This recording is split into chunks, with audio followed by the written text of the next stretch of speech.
All right, how are we looking and how are we sounding? I think we might be sounding all right. Um, Welcome to the Gerda, A Flame in Winter launch stream. My name is Shalev. I'm the game's lead designer.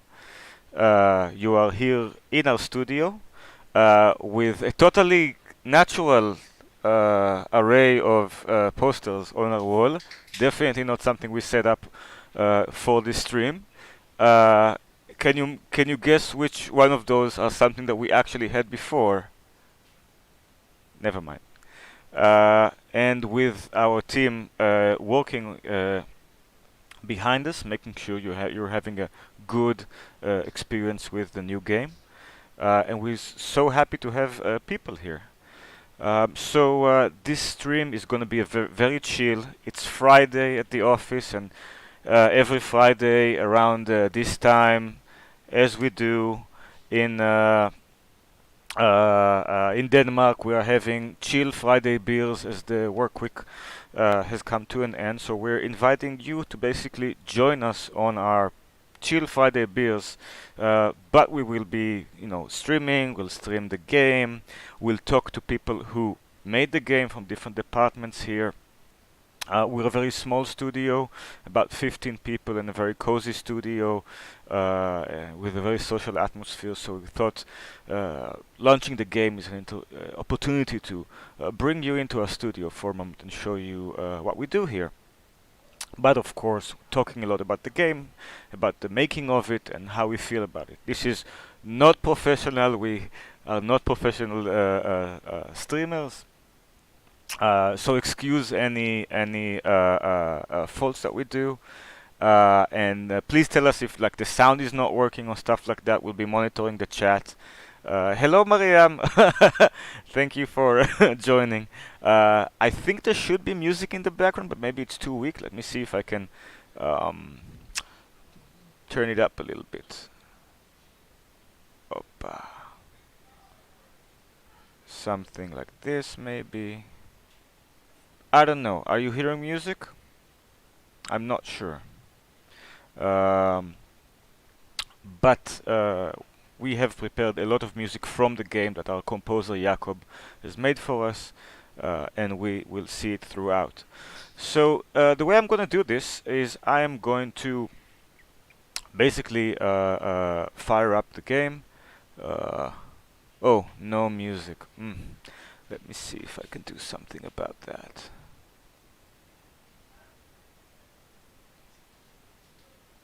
Mm-mm-mm.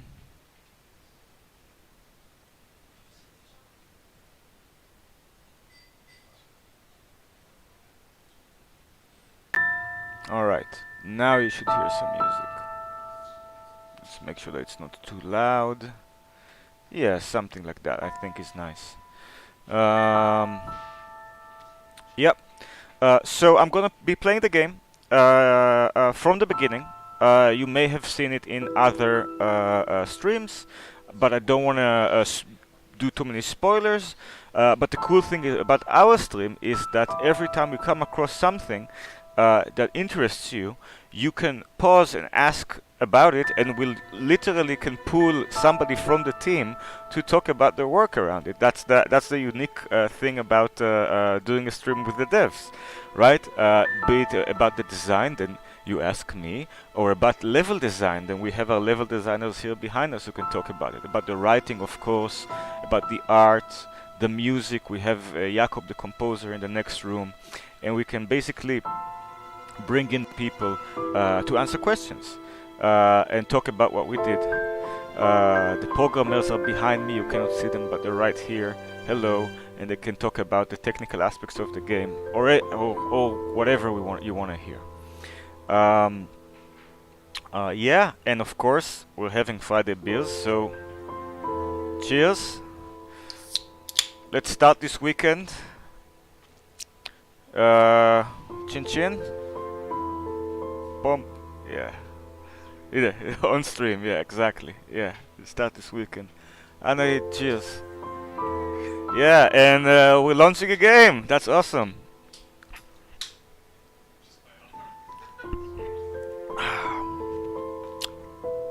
Alright, so Gerda Flipping Winter.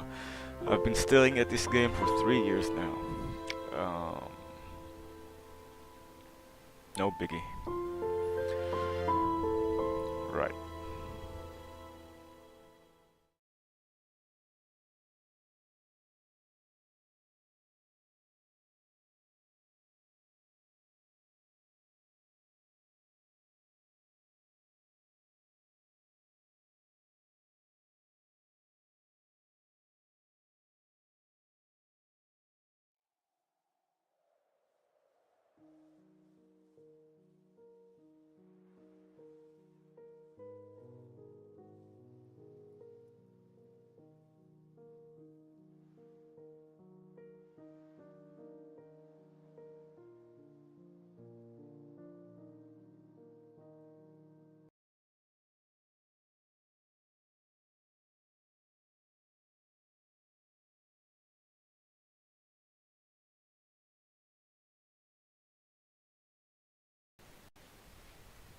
Okay, and I'm back.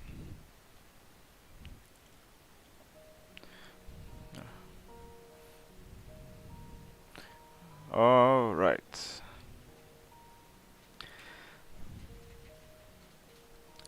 No, now you have me. So,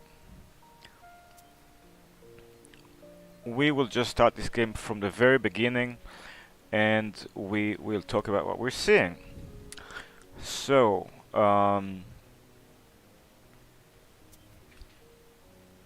just take a new game here. So we really love the opening. It's not, as many games do, not one of the first scenes we made. It took us a long time to figure out what the opening will be. Um, we the first scene that we originally planned is what now is scene number 3, I think, in the game that we'll get to later. But the first 2 scenes came later when we kind of made the main body of the story and then figured out, okay, this is the main body. How do we want to open it? And we figured out that we want to open it with going really back in time. The entire game happens in 1945. And we thought, what if we show a moment of the life before? And the game opens on a scene from 1939, I think, where Gerda is coming back home to her small town after studying in the city. And we show the vibes and the feeling and her situation when the war is still something that's happening somewhere else and not part of her life. Mm.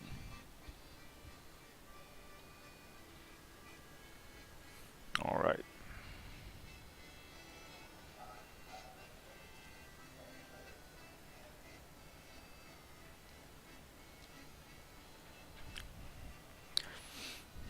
The illustrations is also something we added uh, pretty late in the process. When we figured we want to focus on some intimate moments. So most of, not all, of course, we were jazzy with what we did, but most of the illustrations in the game are when we want to focus the attention on a moment where somebody is embracing somebody else, or there's some kind of, you know, intimate interpersonal moment that we want to shine a beacon on. Oh, don't mind that. Um, a lot of the choices in the game are tied to your stats that you have here, and if you saw some previews or reviews, you know that there are several RPG stats in the game, but many of them are just expressive. This is also an RPG in the sense that we want to let the players express their style. Um, but as you'll see very soon, these things can kind of converge into choices when you're both expressing what you think, but also um, changing your positioning with other people.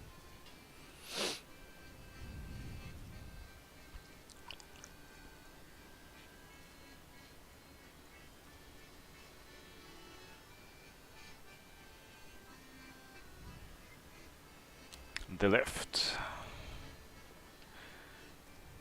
It's a scarf. Do you like it? I wasn't sure if... Oh, it's lovely. Thank you. So lovely, in fact, that I'm going to put it on right this instant. So there we have it, the iconic red scarf of Gerda, the one in the logo. This was a very early decision, actually.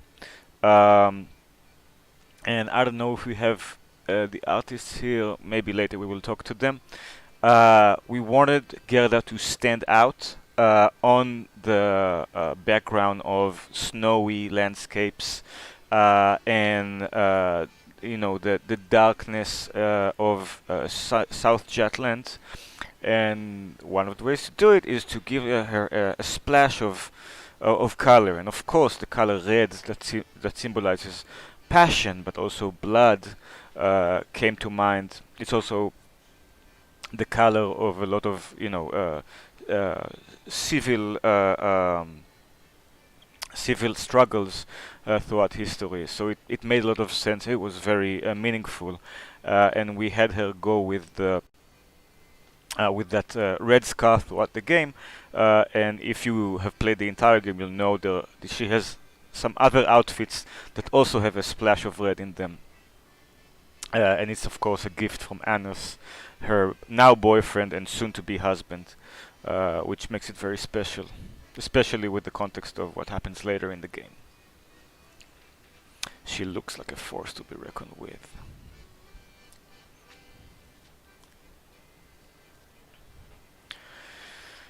Alright, and here we see the two men in Gerda's life, her boyfriend and her father, who both love her very much.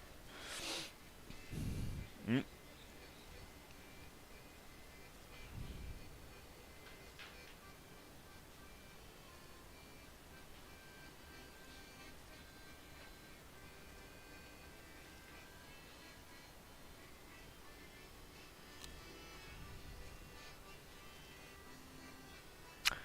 Yep.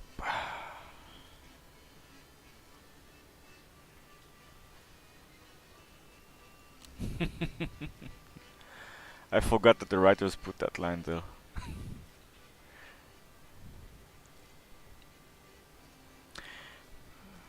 So I suppose this young man here beat me to it. Now let me take your suitcase, dear. So now we arrive at the first kind of like emblematic choice in the game, and one that exposes the kinds of tension that we wanted to convey throughout the game, but here it's still in a safe environment where the stakes are low. Your dad wants to help you carry the suitcase. Your boyfriend, says, no, no, allow me. And you have a few choices how to react. You can say, go ahead, Anders. You can say, go ahead, Papa. You can try to dismiss the situation, or you can say, I can handle it myself. And here we try to convey that Gerda is not the kind of person who is confronted with one NPC at a time and they can try to satisfy them. There's always several parties involved and you cannot satisfy everybody, especially if you want to stick to your values, and your values, is something that you define for yourself, and you usually can't have it all. So, for example, I am stuck between two men who love me very much but are a bit overbearing and trying to be chivalrous, but I am Gerda Larsen. I went to the city to study in a nursing school. I'm a modern woman, and I will not let a man carry my suitcase. I can handle it myself. And they're insisting, of course, they're gentlemen, Tinglev is a small town in the south in the 1940s with traditional values, and the men are just trying to be chivalrous and, carry the suitcase for the lady in their life. What kind of gentlemen would we be? Not to mention how it would look to everyone else. It's also a small town, which means everybody's peering, everybody has an opinion. and that will be something that plays a big part of the game later, with gossip and people getting involved in each other's lives a lot. And Anas has to agree. He's a lovely guy, but he's also, you know, a man of his era and locale. Darling, you've had quite the journey. Please allow us to take to do this for you. And and I can kind of give in and give it to one of them, but I am a feminist, and I will insist. And notice what happens. Immediately, I get a point to wit because I was kind of like sharp on it, but I am losing trust points with characters, both with Anas and with Dieter, my father. And as you can probably imagine, if you haven't played the game, choosing to give it to one of them will of course raise trust with one and lower trust with the other, and these choices always have some kind of consequence, either good or bad, but you will not be able to satisfy everybody. In this case, I didn't satisfy anybody, and I stood my ground, and I got a wit point, which might serve me later, but I definitely lost trust with both of them.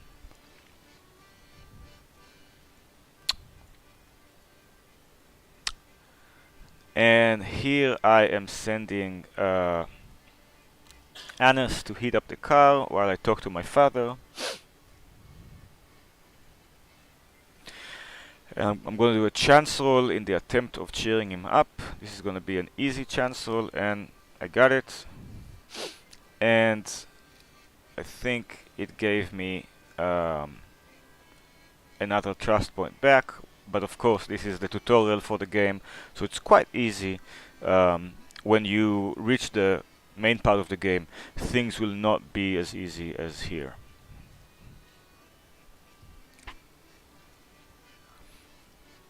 Heave ho, off we go.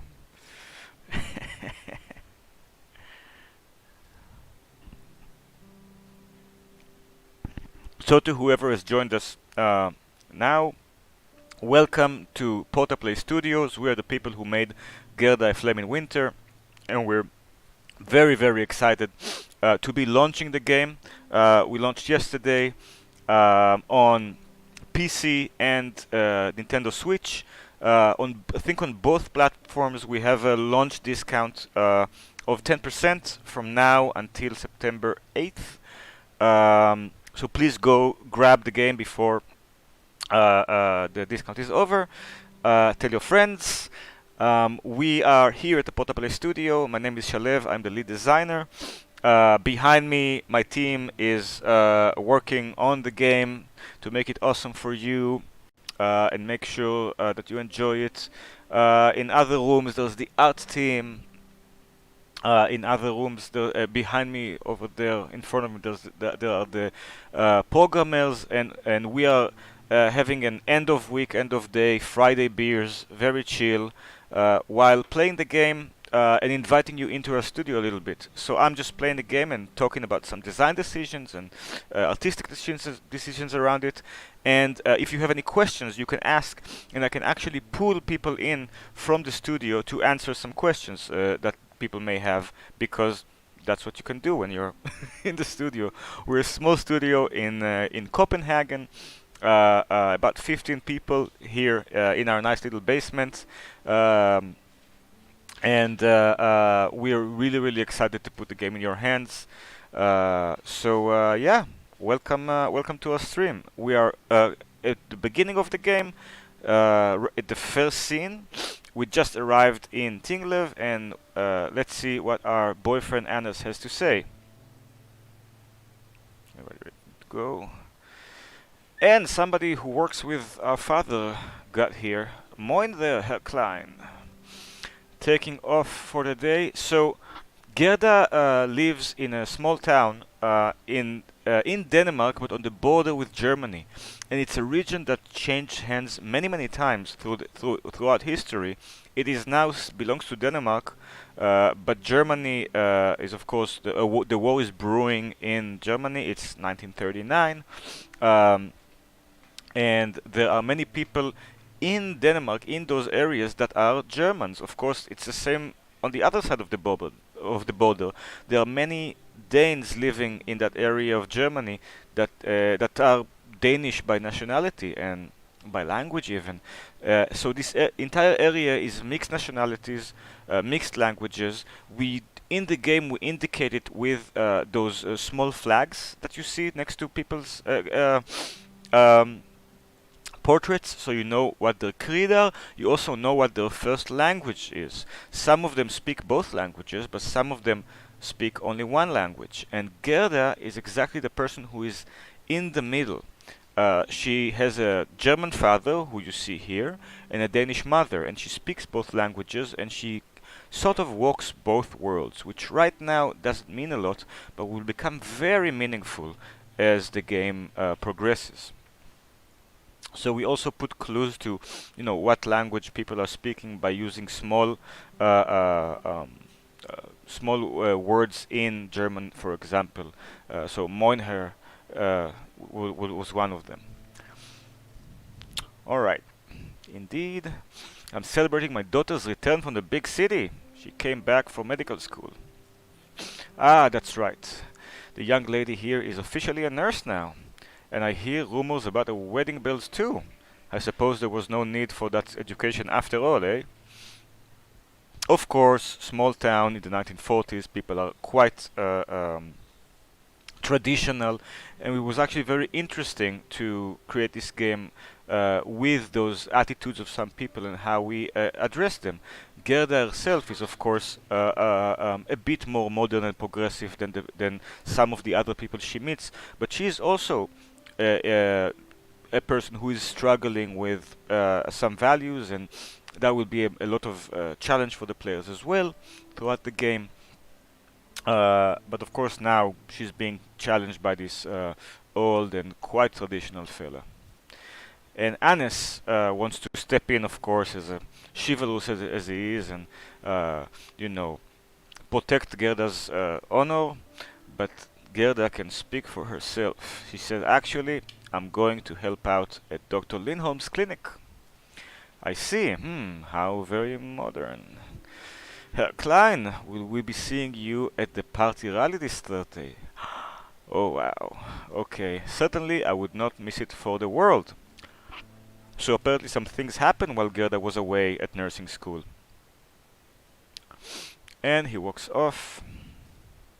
You can see that Gerda, her flag is half Danish, half German, as it is. She, of course, is half German, half Danish herself, and she walks both worlds. Are you now a member of the party? Papa, I am. Your Uncle Klaus persuaded me to join. I don't believe it. You're a bit disapproving, of course. They think we have a real chance of moving the border further north. But what about Mom? What did she have to say? Your mother is still getting used to the idea, but she'll come around. With all due respect, Herr Klein, how can you support a party that endorses Nazi values? Those values are not why I joined. The party is offering us a real chance to get our land back. I'm sorry, sir, but I have to disagree. We might only be 10 kilometers from the German border, but last I checked, Tinglev is part of Sønderjylland. Sønderjylland, of course, is South Jutland, an area in modern Denmark. And Sønderjylland is part of Denmark. Listen here, young man, you're not old enough to know the history of this area. Oh no, this is getting heated. What do I say? And now I can try to persuade one of them. Again, our game is all about tough choices in the traditions of other games that give you a lot of tough choices, like the games by Dontnod, our publisher. We add a lot of several RPG mechanics onto those choices, like chance rolls. And here I have a tough chance roll with both my dad and Anis. I am going to go with trying to convince Papa to put things in the past because, come on, Dad. And I failed miserably. And I think he's not convinced. You're too young to understand, Mauschen. This is about culture and nationality and feeling like a stranger in your own home.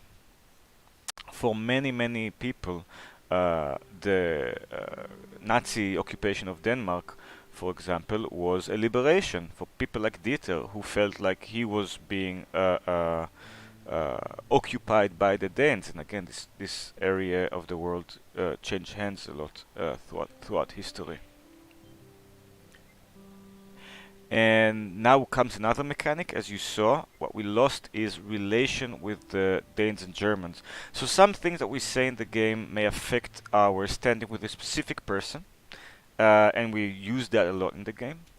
But some things we say and do may reflect more on our closeness to certain factions. And there's more than 2 factions in the game. Right now we're only seeing Danes and Germans, but there are 4 factions in the game. We use this mechanic as a sort of affinity, as the tutorial says here. So it's not just how much they like you, but also how much you are close to them, how much you relate to them. It is somewhat similar to the karma system in some RPGs, like some of the Fallouts, in that it is global.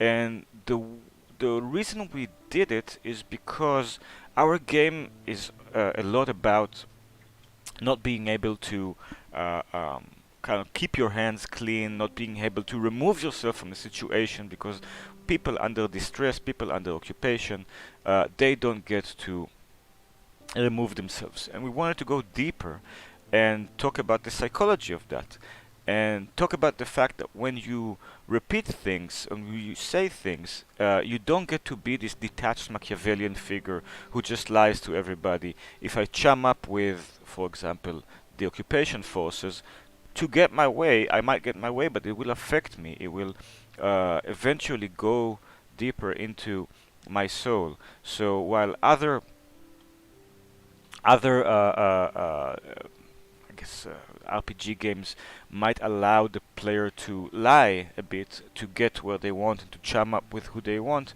we say yes, you do, but it has a psychological cost. When you say those things, you will eventually become closer to those factions, good or bad. So our relation system sometimes affects just how Gerda can feel herself close to a faction. And that includes Germans, Danes, the resistance, and the occupation. Surely it can't be that bad. Well, I suppose we will have to disagree on the matter, son. Listen, let's not spoil the Christmas peace. The news about the war in the rest of Europe is bad enough as it is. How about we go home and enjoy the delicious dinner Mom prepared for us?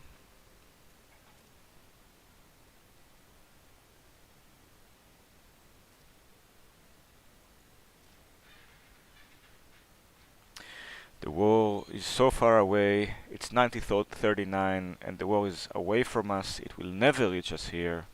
This is Denmark, after all.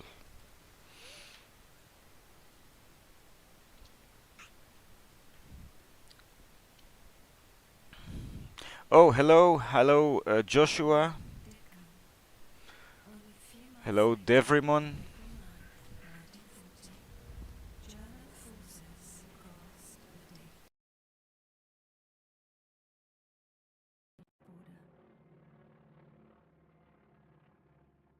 In towns like ours, German only a generation before, the occupiers were received warmly, and other towns with hostility. Within 2 hours, the government capitulated. Within 4, the fighting stopped.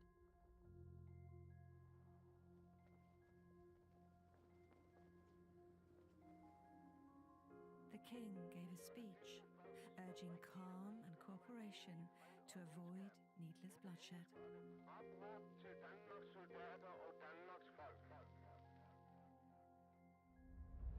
Most of us listened.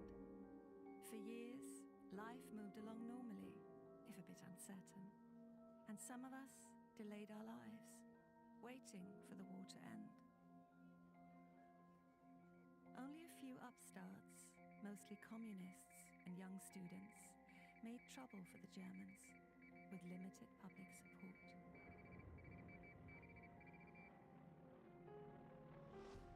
But then, in 1943, the winds of war blew in from the east, and German supremacy no longer seemed assured. Then more Danes began to rise up, and the occupation became more violent. The Germans disbanded the Danish military, took over our police, and began shooting those who rose against them.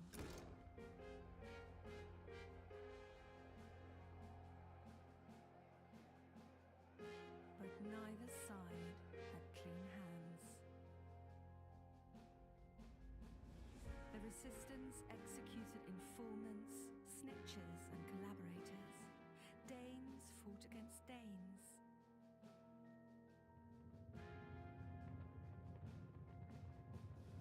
Even in our little rural hamlet, the soldiers came. The Gestapo came. The war bared its bloody fangs. Abroad, German lines were collapsing, their forces folding under Allied advance. But our town was a powder keg, ready to explode. We knew the war would be over soon. We only had to keep our heads down a little longer.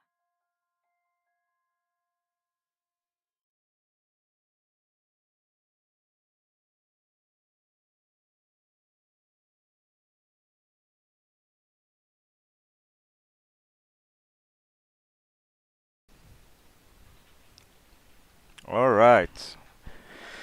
We had a little moment there, and now we're bam in 1945. 5 years later, 5 long years of war later. It is, of course, towards the end of the war, but our characters don't know that. All they know is that it's been long and tiring and bloody, even though the Germans see the Danes as part of the higher races, and thus treat them treat them better than other nations. They still occupied them, and they still suppress any resistance, which became worse as the situation got more dire throughout the war. So, yeah, to everybody who joined us, welcome. My name is Shalev. I'm the lead designer at Portaplay, the studio right behind me here that made Gerda and Flame in Winter. We're launching it finally. There's a small discount on it of 10%, I think. Actually, a very nice discount on both Switch and PC. So grab it. I am playing the game from the beginning while giving some insight into our process, our thoughts, why we did it, how we did it. So we have now, we're quite at the beginning. We are arrived at the new at our home. This is the second scene in the game, and a scene that we worked a lot on because we wanted to convey this quaint situation that Gerda is living in at the end of the war. She has managed to put her head down and not get involved so much, and skidded through the occupation, doing okay, not living large, of course. It's tough during the occupation, but she managed to live a life during the war, and now we're at 1945. Let's see how she wakes up to a normal day. Ow! What's going on here? Sorry. Just stumbling my way through an early morning. I didn't mean to wake you, dear. What time is it? Goodness gracious, it's only 4! No, Anas is a hard-working man. What on earth are you doing up this early? Peter promised the customer would have his car repaired before lunch. Silly Peter, always in a rush. But couldn't you keep your wife warm a little longer? It's freezing in here. You know I'd love to, but the customer is going to be really cranky if we don't get his car fixed on time. No, don't get up. I've left you some breakfast. Have a lovely day, darling. I'll make sure to feed the chickens before I leave. And off he goes.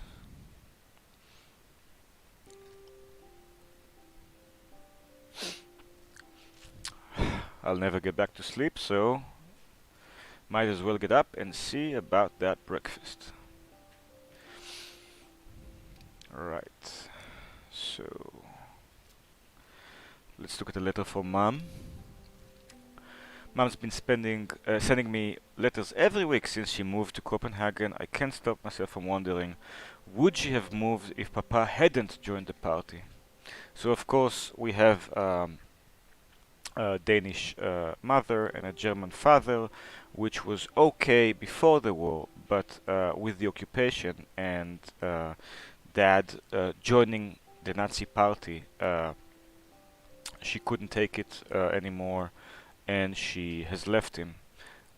Even if they're not divorced, because it's very frowned upon now, they're definitely separate, and they live in a small town in the south of Denmark, next to the German border, and her mother, went to Copenhagen away from her father, which is heartbreaking.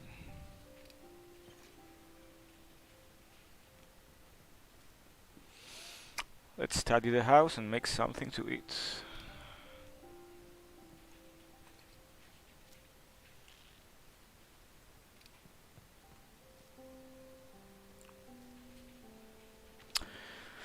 And here you can see, as is the standard in some adventure games, you need some items too. So let's find our matches.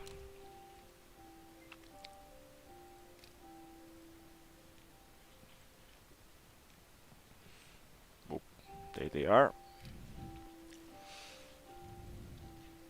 Time to make porridge.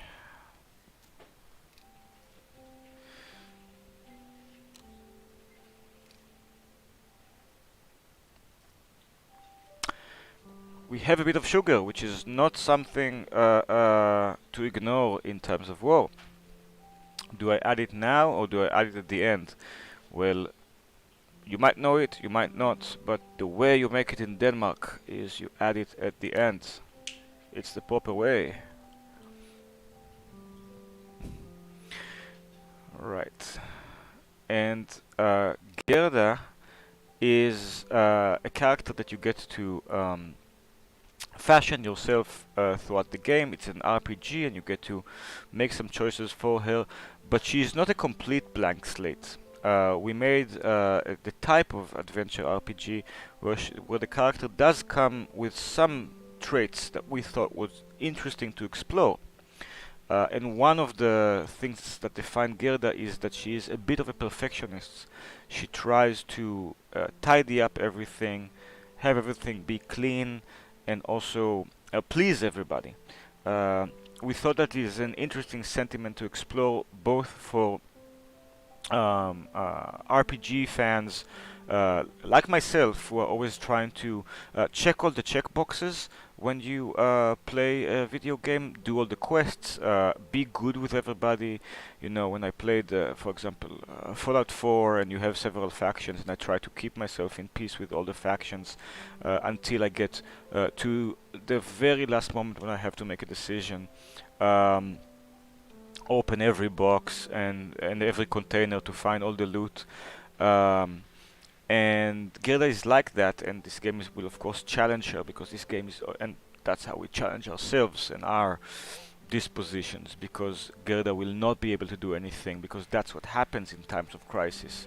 So we thought that a cool way to convey very subtly this situation and her disposition is by her trying to do everything, trying to make breakfast and tidy the house, and of course uh, you can't do everything, and that's part of the things that we really try to nail in this game. This feeling that you're trying to, spin all the plates, but you just can't.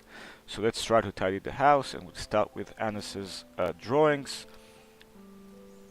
Anders must have stayed up late drawing these. I'll just square them up nice and neat. All his bird drawings. What about the couch pillows? We sat in front of the fire last night. I should put the pillows back where they belong. And the timer is about to run out. The porridge should be done boiling. I'd better not let it burn. But a tidy house is a happy house. And of course, Gerda can keep on tidying, but it might burn. Let's try one more. Maybe the breakfast. We should clear the table when we're done eating. Alright, now of course if I keep on tidying I'll burn the porridge, so I'll have to, stop myself and go here. Again, we begin with the game with low stakes, but obviously, as you can imagine, from tidying the house, the game goes in directions where, bad things happen.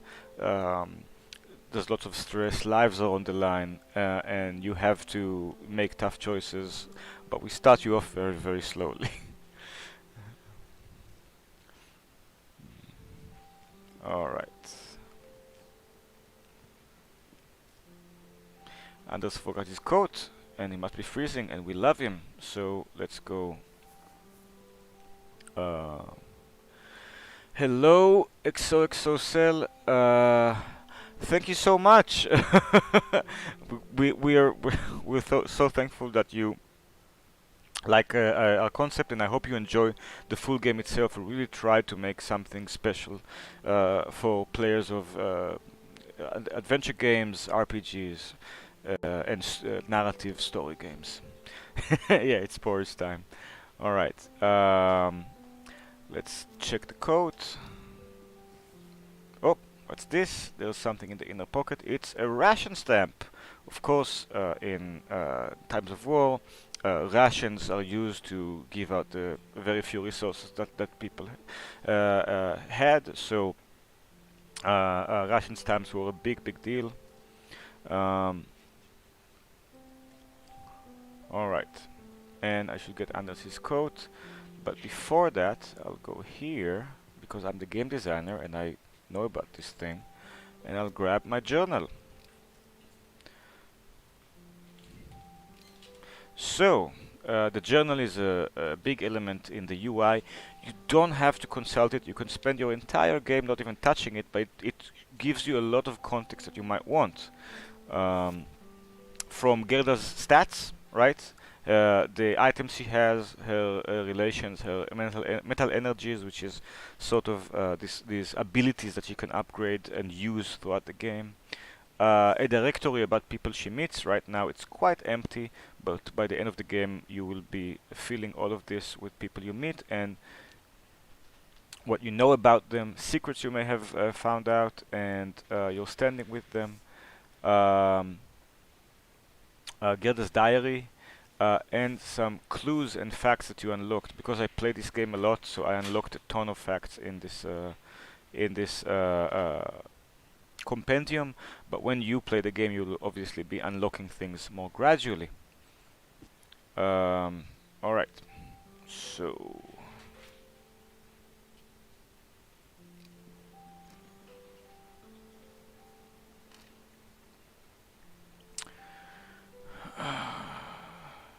There's a old Christmas tree because it's happening a bit after Christmas, but we should have got rid of it.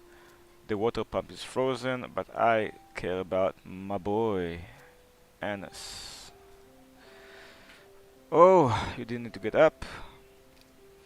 Did you at least find the porridge I left for you? Thank you, it's just cooling off now. I couldn't sleep. Are you worrying about the chickens again? I'm afraid it's too cold for them out here. They'll be warm enough, but will you? You left this inside, silly. Journal updates. Okay, yeah, we learned about that. Um, and he got his coat back and is looking mighty fine.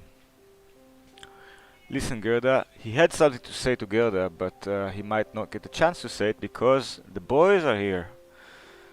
He's gonna finish with the chickens while we go to see the boys. There they are.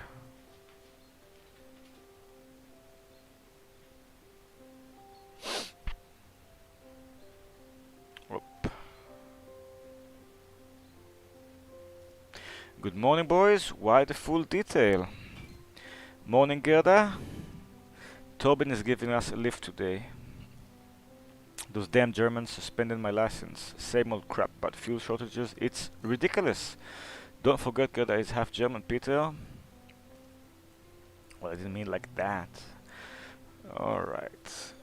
I have to justify my license every single week now. So here we can talk about the Germans being overzealous, or we do have shortages. As you can imagine, this choice will have consequences.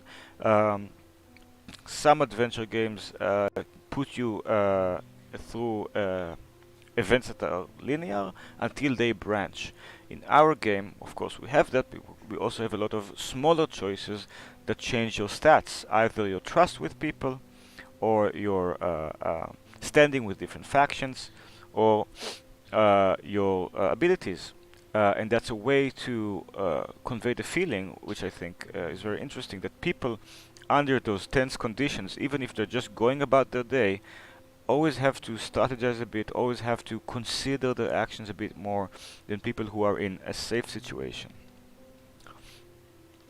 Well, I will say, well, we do have shortages, and that will not fly with Peter, I think. So I got an occupation point because Peter was blaming the occupation, and I was a bit defensive, or at least explaining it away. But I lost a trust point with Peter, and I, at least later in the game, will need his trust for some things.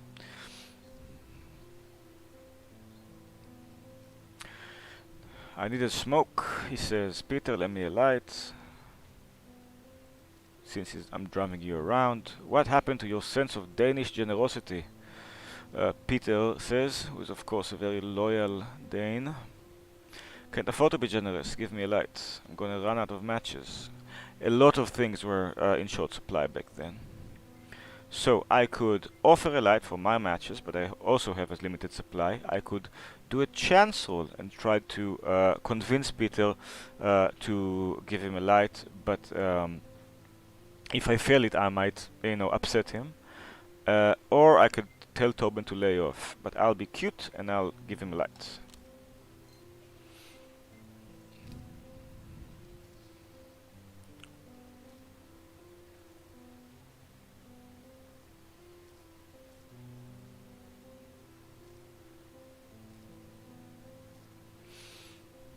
Alright, so should I tell Tobin that I'm going to the market like he is?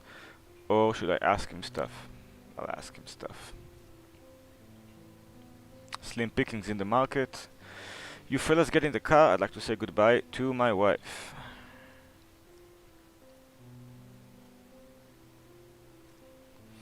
It's going to be a long day at the shop. Perhaps we'll pick something nice at the market then. You're awfully sweet and you're awfully dopey, or I have my moments. I have my moments.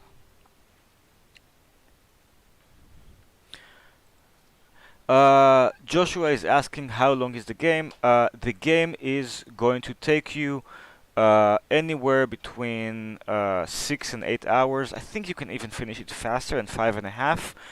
But also, I'm like a player who likes to take his time and read. So for me, even though I made the game, it takes like 8 hours to finish. So somewhere there between 6 and 8, I would say. For the first playthrough, of course, you can play the game again and get not just very different results, but also see very different scenes, because there's a lot of choice of where to go and what to do in the game. So you can actually go to different places in the game, and you can go through the same scenes in several moments in the game with different characters. It's quite a lot of branching throughout. So I would imagine that subsequent playthroughs, when you replay the game to see different stuff or try to get a different result, might take you shorter, like 5 hours maybe, because you'll be clicking through some of the parts you know. But still, you'll be seeing a lot of new stuff. So yeah, anyway, anywhere between 6 and 8 for your first playthrough, and probably a little shorter for subsequent playthroughs. And we have another question. Making Peter hate me speedrun. Yeah, maybe. Yeah, you could alienate the different characters, and they'll still show up, and they will still need you in many ways. So you can be on a bad side with somebody, but they will still need something from you, but maybe they won't be so generous towards you when you need them. And those ramifications can ramp up throughout the game quite quickly. And we have another comment. Gerda is a masterpiece. Your team is great. Thank you for playing. Oh, so thank you so much. That's really, really kind. Thank you. So this is somebody who's probably played the game already. Oh, that's lovely. Maybe the cold. Now get inside before you catch something. Have a good day, sweetheart. Okay, so this kiss right there, I don't know if you know about how games are made, but having two 3D characters who need to move separately as AI agents, have them touch each other and embrace and give a kiss is very hard, even with our simple graphics. Especially when we are a tiny team like we are.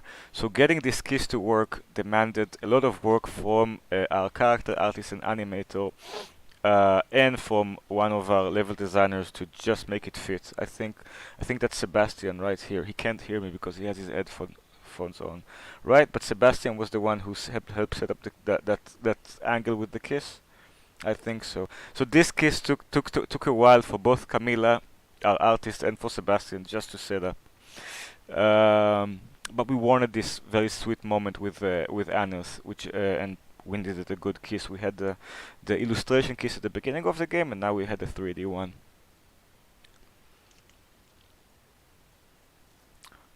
Gerda? Yes. Love you, sweetie. I'll be cute to him. Love you too, silly.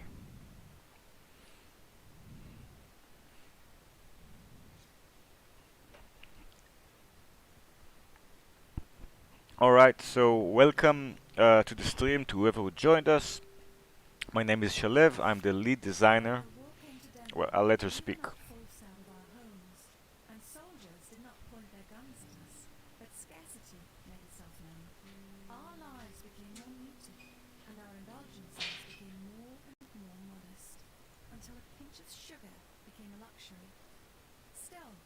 We had a livelihood, and the simple pleasures of life remained to us, perhaps painted stronger than ever before.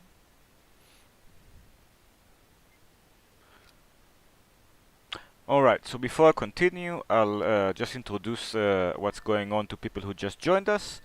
My name is Shalev, I'm the lead designer at Portaplay, a small studio from Copenhagen who made Gerda, A Flame in Winter. We are super psyched to be launching the game, and very thankful for everybody who's joining us.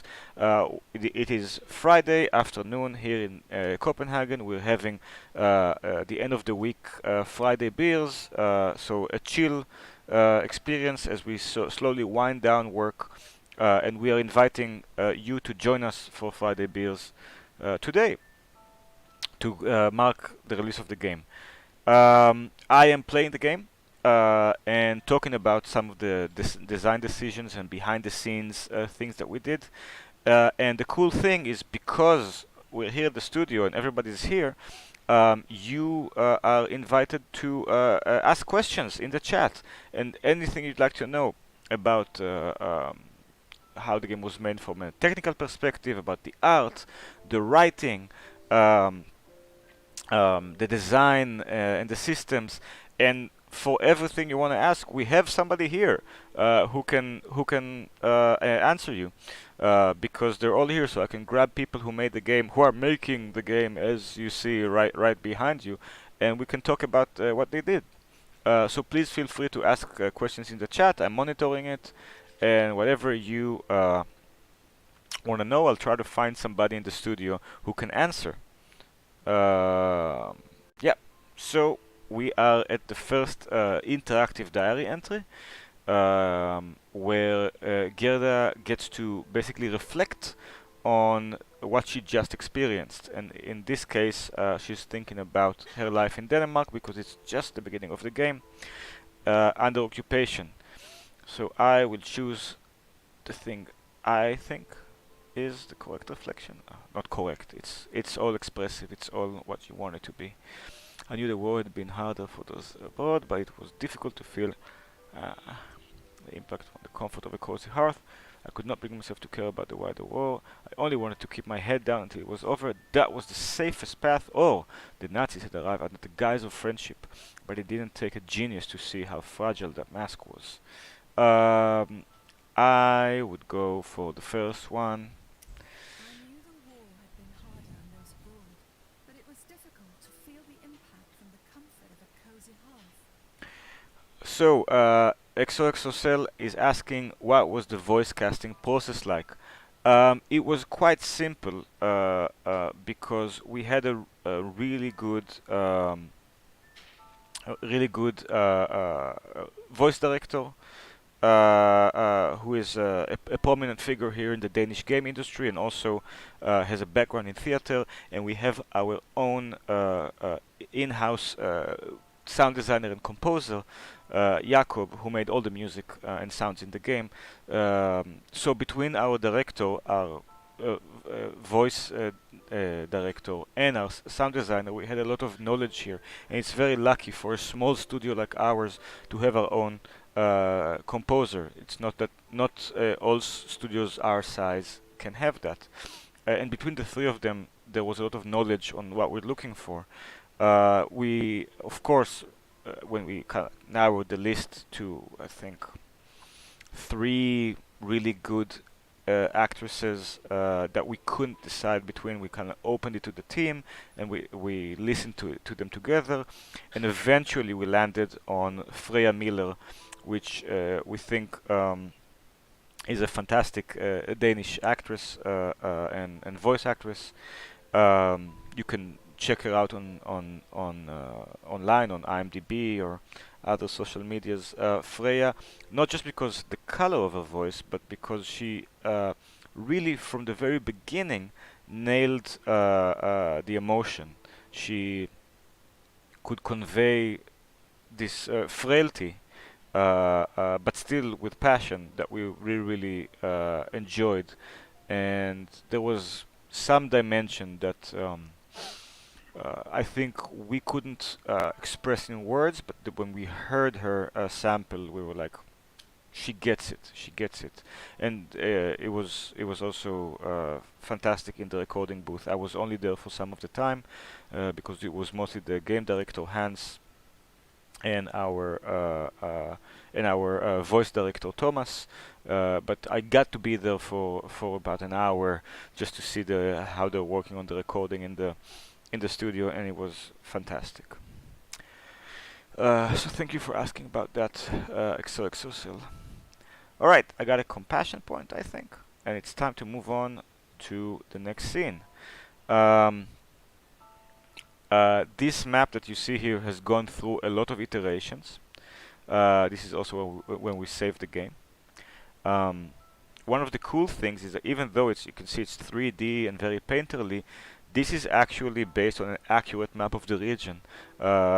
If you look at the region of Tinglev, the real Tinglev, which exists in South Jutland, you'll see that it's very, very similar Of course, we took some liberties with how the streets are laid out, and of course, this is abstracting a bit. You know, it's we made everything a bit bigger, but it is based on the real locations, and the game is generally heavily researched, very grounded in reality. Except, as Hans, our director, always says, except for the lights. We have lights on at night, like you saw in the early morning in Gerda's home, and that is not realistic because in the real history there was a blackout rules that the Nazis uh, uh, demanded that people basically turn off all lights at night so that the British and Allied bomber planes would not be able to see targets at night and see where everywhere is. But we wanted to have night scenes that look nice and emotive, and for that we had to have lights. So that's the only big historical misstep that we have in the game for artistic reasons. Other than that, the game is very grounded in reality. All right, so let's go to work. I'm a little earlier than usual, but I'm sure the doctor will mind. There are always patients who come knocking as soon as the cock crows. Let's head early to work, like a good nurse that we are. Mm, mm, mm, mm.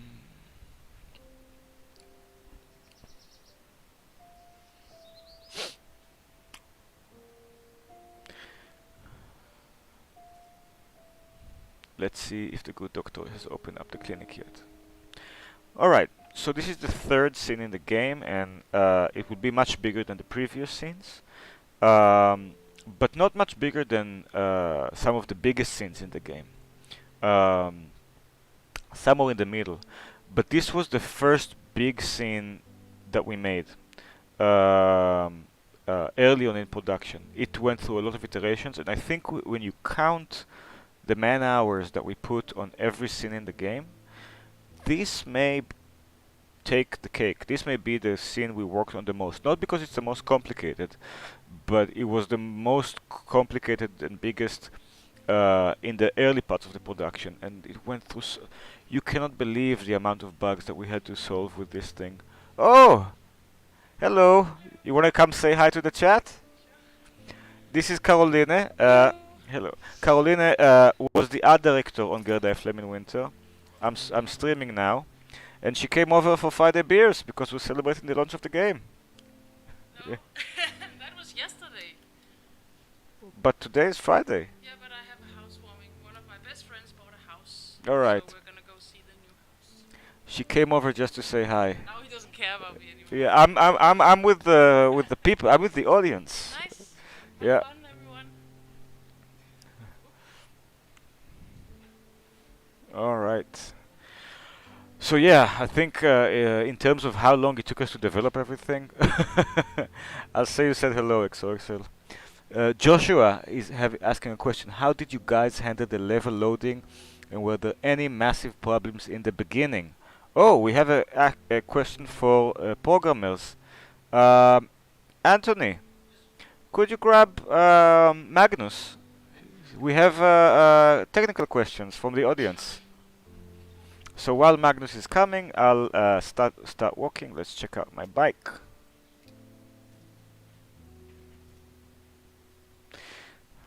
Leaving bike unattended would not fly in Copenhagen today, let me tell you that. But it's a small town. So I want to go through the back door, but haha, what do I see there? It's Dad. I see Papa is part of the street patrol today. We haven't talked in a while. He's with his German army buddies. I could go say hello, but it might draw some unwanted attention. So,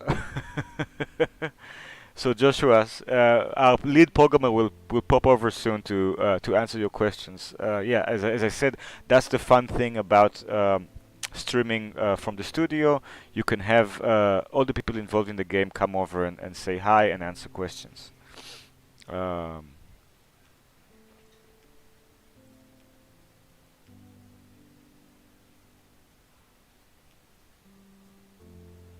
You know what? I'm gonna talk to Papa.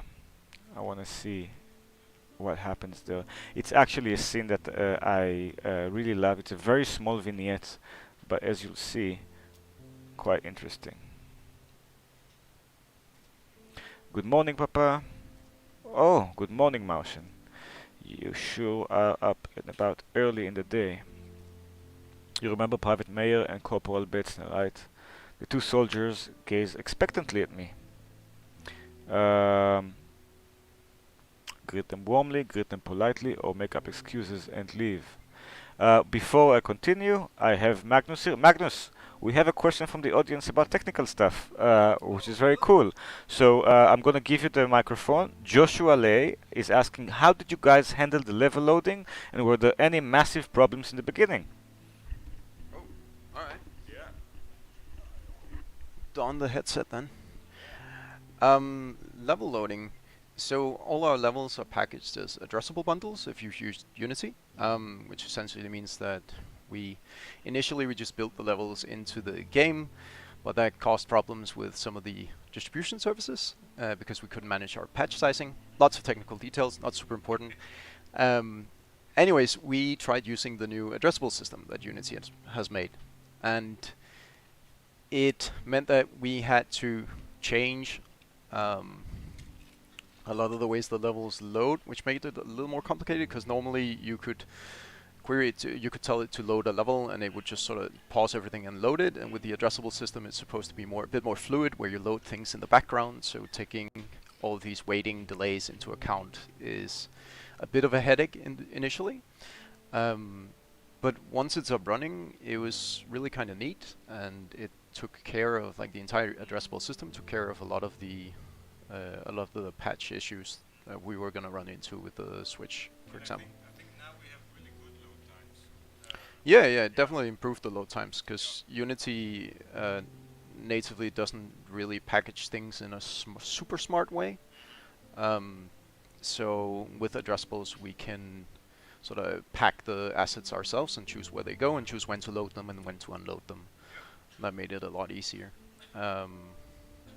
Yeah, there are a whole bunch of other challenges, of course, but it would get too super technical then, so it's not super exciting. You want to stream, or are you out having...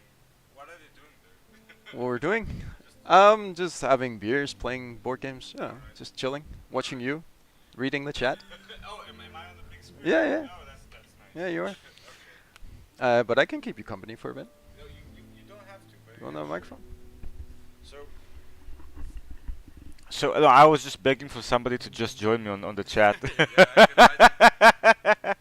But you don't have to. Oh, do you want to play? I can talk and you play. You can talk. You can talk and I play. So Joshua, you got your very technical answer. Thank you, Magnus. So we are talking to the soldiers, and I was interested in that scene because I think it's a really cool vignette where you get to see some of the more delicate implications of fraternizing with people who are very nice to you, right? They're not, the soldiers here are not, they're not here to, beat Gerda down. Yeah, it's that. Exactly. So we're gonna greet him politely, of course. Are you reading? Sure, I'll read it. I'm forcing on my best smile. Ah, yes, pleased to meet you. The pleasure is all ours, Frau Larsen. Your father tells us that you work as a nurse. It's wonderful to see a young lady such as yourself taking on such worthy trade. Tell me, Frau Larsen, will we have the pleasure of... And then a woman passes on the street, and here I am talking to German soldiers. The soldier's words become muddled. The woman shoots me a look of contempt. And I lost one with the Danes. Gerda dear, are you quite alright? And you are shaken. I beg your pardon? You're quite shaken. Corporal Betzner asks you a question. I'm sorry, could you repeat it, please? And what was the question? Yeah, that's true. I said, will you have the pleasure of seeing you at Vestergaard's banquet this Sunday? You and your husband are both welcome, of course. A whole night of polite mingling with Nazi officers, I think to myself. I'm sure Anus would just love that. Although it would give me a chance to catch up with Margit, and we'll get to Margit later in the game. Uh, what do you say? Do we have other plans, or will we think about it? We don't have plans. We'll think. We'll think about it. Yes. I will be playing on the Switch. Thanks for your answer. Thank you, Joshua. Oh, Just so we can actually see the chat a bit easier. yeah, sure. Excellent. Alright, of course. Of course, Uwe Betzner. And we got a new piece of knowledge about the Vestergaard banquet. The wealthy factory owner Algot Vestergaard is hosting a banquet at his residence on Sunday. Many Nazi officers will likely be in attendance. Ooh. Well, that would maybe play out later in the game. Alright. Well, I should get to work. I'll see you. See you around, Papa. Gentlemen. Alright. So let's go to work. Wiggle my way over here. Oh, is that seamlessly transitioning between controller schemes? And are you working on playing on your keyboard now? Very cool. We have keyboard, controller, and mouse support, and of course on Switch you can play both with the controllers and with touch. Someone left a pair of wool Wool socks socks. hanging on the clothesline. Let's examine them. The socks hanging on the wire are stiff as two boards. Harald must have tried to do laundry on his own.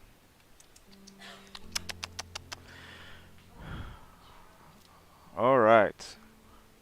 Can you cover for me? Yeah. Sure. Take over for a while. So the back door, the back entrance to the doctor's clinic. Finally. We're polite, as you might have seen with the German soldiers, so we'll knock on the door. I hear swearing coming from the other side. No one's opening.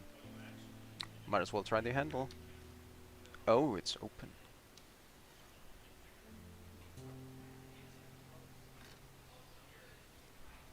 Harold is fiddling with the lock to his private residence. Come on, you stupid goddamn. Good morning. Ah! Gerda, for heaven's sake. Are you trying to give me a heart attack? Haven't you heard of knocking? I'm sorry, I didn't mean to scare you. I suppose it's my own fault. I need to lock up properly, or all sorts of German riffraff can barge in. See, Harold, he's not too kind towards the occupational force. Harold. Of course I don't mean you, Gerda. I need to check up on the supply lists in the depot. Could you please go and lock the front door? So here's one of the situations where you'll see Gerda being treated slightly, well, not differently, but her split nationality being brought to attention, and it will be brought up several points in the game, of course. So it's kind of a commentary on that whole, all these foreign invaders, but not you, of course, because I know you. Anyways, there we go, into the uniform.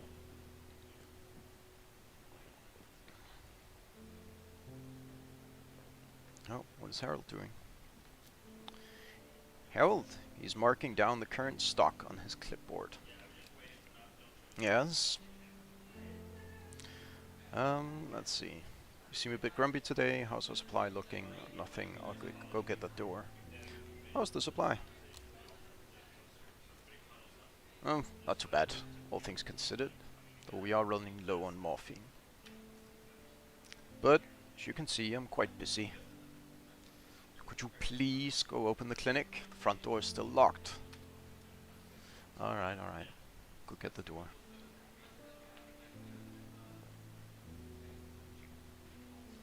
But before we go get the door, let's go have a look around. What's in here? Oh, points of interests. Some points of interest are marked with an exclamation mark. Those are essential to move the story forward, but exploring the others may yield valuable items and information. Alright, so if I move over here, we should be able to see an example of this. Yes, so down here we have a PY with a tiny little exclamation mark, because that's what Harold asked us to do. But we also have these smaller, just circular PYs, and these will yield additional information about the world. So, for example, the newspaper here was the yesterday's issue of Heimdall. Let's see. It says here that a group of Danish resistance members in northern Jutland has been captured by the Gestapo. They were trying to retrieve weapons from an army depot. There's a photograph of the group members. Oh, but they look so young. They're nothing but boys. And let's see what else is here. It's a little waiting room. It's neat. There's a clock ticking somewhere I can hear. I guess that's what is on the table there. And then on the door there is a note. It's been pinned to the kitchen with a bit of tape. Mrs. Thompson, please, no more beans. I detest them. Alright, so we got a bit of info about Harold being a picky eater. So if you click these entries, it will take you to the appropriate page in the notebook. I don't know if Shalev went over these, but there's some information about Harold, in case you've left the game for a bit and comes back and don't remember exactly who it is. So he's an elderly Danish doctor who owns the clinic in Tinglev, where at work Harold is a proud man who holds a strong grudge against the German minority of the region and those who support the occupation. He rarely wants to take anybody's advice and insists that he's perfectly capable of handling himself. Despite our differences, I will always be grateful to him for giving me the chance to continue my nursing practice at his clinic. And we have unlocked some of the secrets about him. For example, that he appears to have a severe dislike of beans. So what you can see here is that we actually have two secrets unlocked. One of them was from a previous playthrough. So all of the characters has secrets tied to them that you can find if you explore. And you will unlock these across several playthroughs. So, of course, there's an achievement, finding all of them, don't worry. And Shalev just brought me supplies. Alright, so we had a question. Will you ever have to hide either one of your national identities later in the game? Actually, I'm not entirely sure. See, I was the lead developer, so I did the code and I did systems, but I did not do the story and I did not do the levels. So perhaps we can find someone who can answer that. Actually, if I turn to my right, we have one of the level designers. I don't know if you want to show your face. You don't have to. Alright, alright. So here's Jasper. Jasper is part of our front team who does a lot of the bug handling and level design. And do you want to elaborate yourself? Yeah, sure. Here. I'll talk a little bit into the void that is the internet. So yeah, the question is. Will you ever have to hide either one of your national identities later in the game? The So game. we're talking about Gerda being a split nationality, not personality, nationality, and how that comes into play. Yeah, so Gerda is both German and Danish, and we have. Oh yeah, so I'm Jasper. I'm a level designer, just to make that clear. And we have like moments in the game where you can kind of stay quiet and not let people know that you are understanding what they're saying in German. So that's sort of like hiding your identity, I guess. But there's not like a specific route you can take, I guess. But maybe we can ask the writers for more confirmation on that one. But that is what I at least know. That's good. Yeah, so I've played through the game multiple times as kind of checking if everything works and setting up scenes and cameras. Um, Which that's levels were you in um, this level? I think I've had my hand in every single level in the game. Some a little bit more than others, and I think this scene we're in right now with the clinic, um, everybody has their hand in it. It has had a lot of work, um, but I mean there's also a certain charm to it. So I yeah. don't know how much the microphone is picking up my voice. Yeah. It looks like it's picking up. Okay, so No. this scene, it is one of the oldest scenes we have in the game. It was part of the vertical slice, if I recall correctly, but way back in the day. Of course, in a different format, but essentially it's the same scene. So there's been a lot of iterations on that, and that has sort of made it a bit of a dreaded scene for tweaking, because it's yeah, it's a lot of work on top of a lot of work on top of more work. But so it's kind of nice though, because everyone has a relation to that scene in a way. Yeah, but I think every development has that. Yeah. Should I continue playing, or do you want to continue playing? I can play for a bit. I'll finish this scene. Alright, I don't know how you guys were playing. I see that you guys were yeah About to pick up the teddy bear. reading it out loud. So yeah, we have a teddy bear here, which is coming apart a little bit, but has been here for a while, and now we can kind of choose. So he's lost his eye and stuffing, and it's coming apart. And we can choose to take it home and fix it up. So yeah, we'll just take the teddy bear, I guess. It's been here for a while. The best adventure style. And yeah, so as you can see, you can kind of take objects in the world with you, and they might come in handy later, or it might have consequences that we took it. That can also be a case. And we meet the pastor here. Good morning, pastor. Oh dear child. And the pastor is a little bit coughing. That I could share in your youthful enthusiasm. Alas, the devil has crooked hands upon me.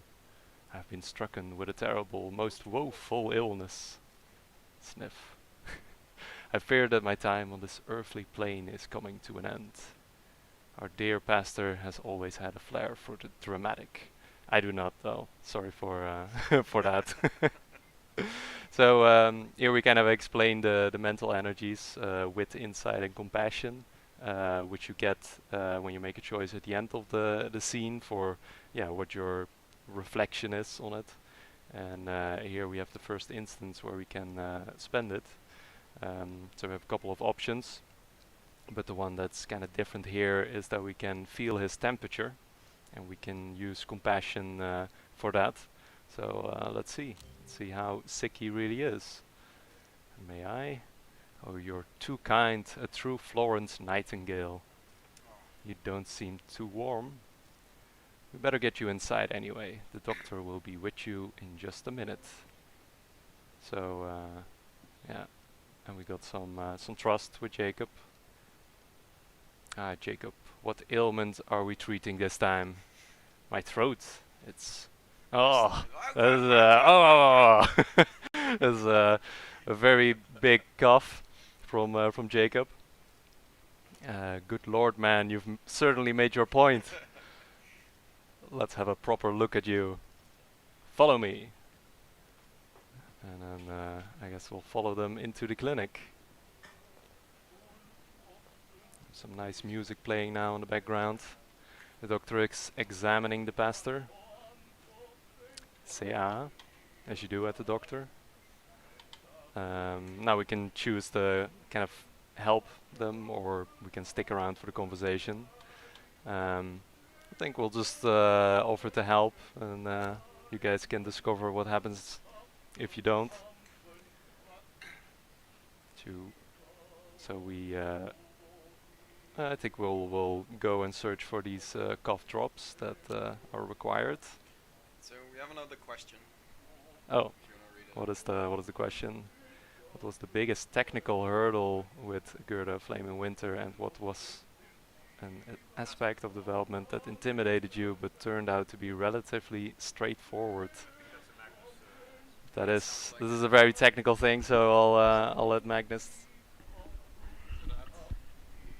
Alright. So not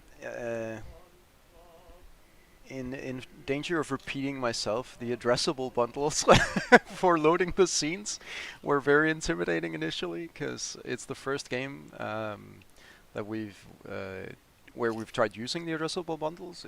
Or the addressable system. It's a fairly new system. Previously, Unity had the asset bundles, which the addressables is just built on top of, but I've never had any experience with that either. So that was very intimidating. Turned out to not be very difficult, luckily. So that was a huge relief. Anyways, thanks Jasper. But another big technical hurdle we had that might be a bit more interesting is the way our logic is handled is through a tool, a graph tool called Graphenheimer, and we made that tool ourselves. And of course, there was a lot of challenges just writing the tool and maintaining the tool and supporting the tool. But it also led to a lot of cases where, or because we were developing the tool while the team were still finding out how to use the tool in level, it created some situations, and there is a couple throughout the game where the players kept activating an interaction and hitting a trigger box at the same time, and that made the two graphs sort of conflict, and it would result in a soft lock of the game. So you could restart the level and then go in again, and it's not super easy to produce. It is a bit of a niche case, but we had a lot of trouble trying to iron out those cases, and in a lot of places I think we fixed it just by putting obstacles in the way so you couldn't physically touch two triggers at the same time, because yeah, that's, you know, when you're short on time. One of the things that I'll come next to you, so maybe you can hear both of us. One of the things that we realized through production is that you cannot solve everything with just code, and it always has to be like a joint solution between the tools that the programmers make and the standards that we as designers and level designers have to adhere to. And somewhere between standards and the tool, the solution is complete. Alright, and with that, I think we were progressing. So we are, what are we doing? We should aid a herald. Right, we're finding cough drops. So, oh, should look at that. Cough drops. Where are they? Ah, here. I should return to Harold with these. I found some cough drops, Doctor. I wonder, might you perhaps have something a bit stronger? I've heard rumors that you have acquired something called a wonder drug. It might be just the thing to cure my affliction. That penicillin is not for you, it is not for anyone. I received it as a sample from a colleague in Copenhagen. I aim to keep it as an object of study, nothing more. Besides, there's hardly enough for one person as it is.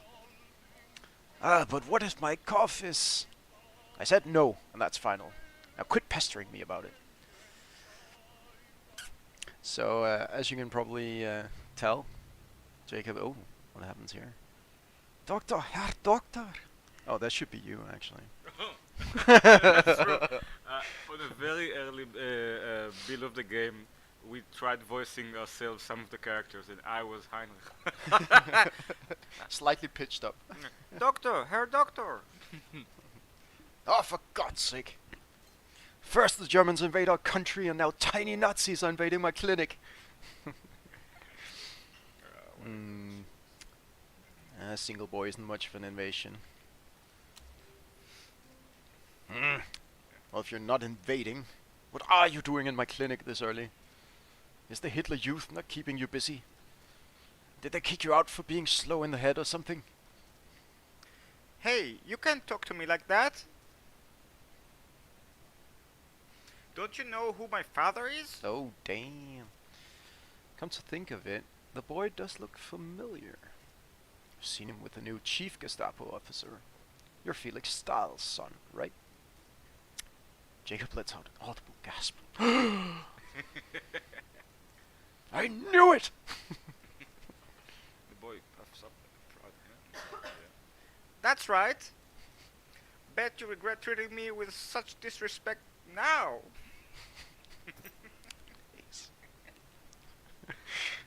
Heinrich is Stahl's son. You should be careful around Heinrich. His father is a Gestapo officer. I'm here to tell you there might be wounded soldiers on the way. There's been an explosion at the factory. Oh, drama. Conflict. So one of the things we wanted to show is that different characters have all kind of agendas and also have all kinds of like self-image.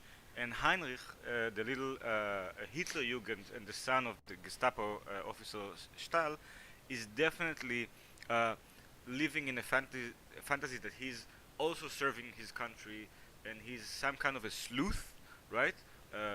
Trying to figure out things and move things, like a little self-appointed detective throughout the game, and that is Heinrich's vibe that he will be following.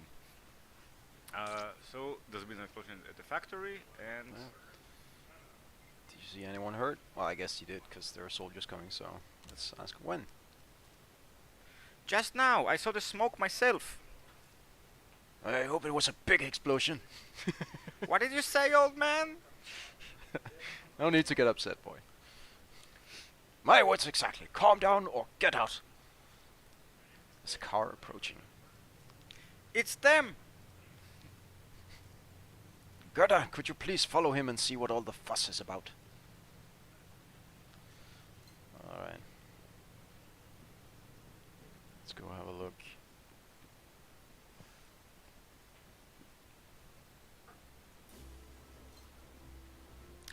Wolfgang, Herr Holz, what are you doing here? What's going on? Frau Lassen, we have an injured man. Please make room in the clinic. See, told you. Heinrich, you should be in school. But I was. We'll talk about this later. Right now, we need to get this man inside the clinic. Lead the way, Frau Lassen.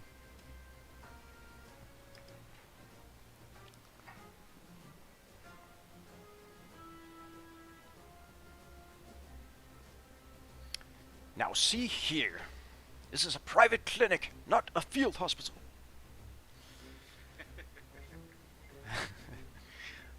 So we're going to say, Doctor, let's at least look at the man, or Officer, we understand the urgency, but so are we taking Harold, or...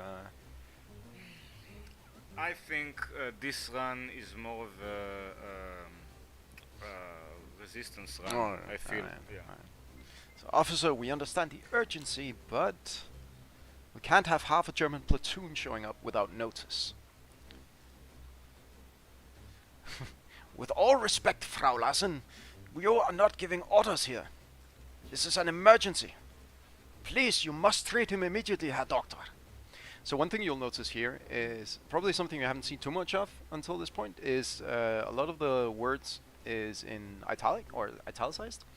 And we're doing this to emphasize when they are speaking a different language, or to make it easier to identify when they're speaking a different language. So a lot of the German words, a lot of the Danish words they use are sprinkled in and italicized, which gives it a little flavor. Well, you can't just barge in. I'm already treating another patient. Oh, but on that note, actually, something to keep in mind is because it's taking place in Sønderjylland, most people spoke both Danish and German. Not all of them, but most people did. Which is why, for example, Harold here understands what Wolfgang is saying, even though he's speaking German, because Harold is treating both Danish and German people. I'm already treating another patient.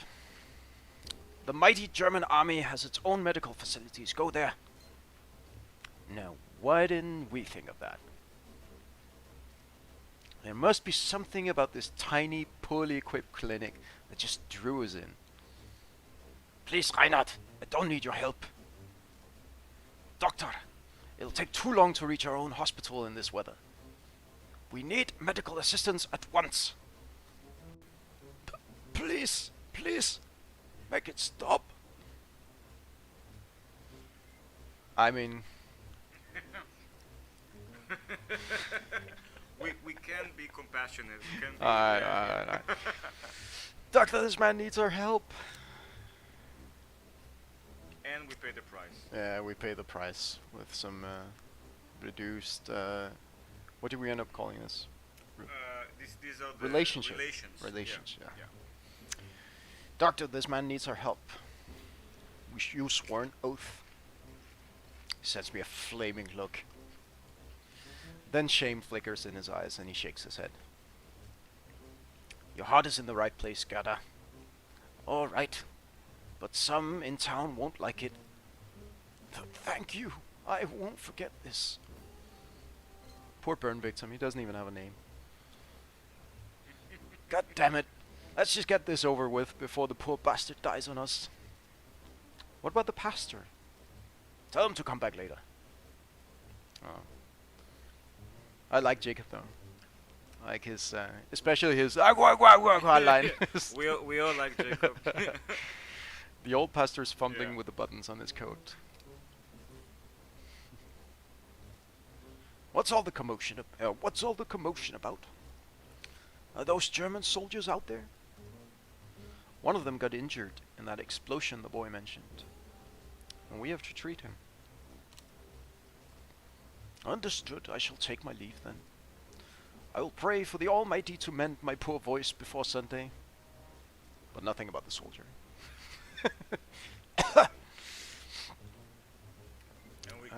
Oh, we got the cough drops, so might as well give it to him. Here, take these cough drops. It should keep you at least until Sunday's service. Can't have a bad service. That's a no-go. Thank you, child. May you have a blessed day. I like the music here, where it gets very sort of... And I realize saying this, Shalev can't hear the music, but trust me, Shalev has heard this music enough. Everyone on his team has heard this music enough. Even then, it's still good. Harold, he's glaring at the soldiers. Alright, bring the soldiers into the consultation. You there, boy! It's not for children's eyes. Get lost! But I... Heinrich, do as you're told! Damn straight. Get out of here, boy. Yeah. A little moment of satisfaction. Let's see. This is worse than I thought. We must act quickly. Gerda, we have some salve in the depot.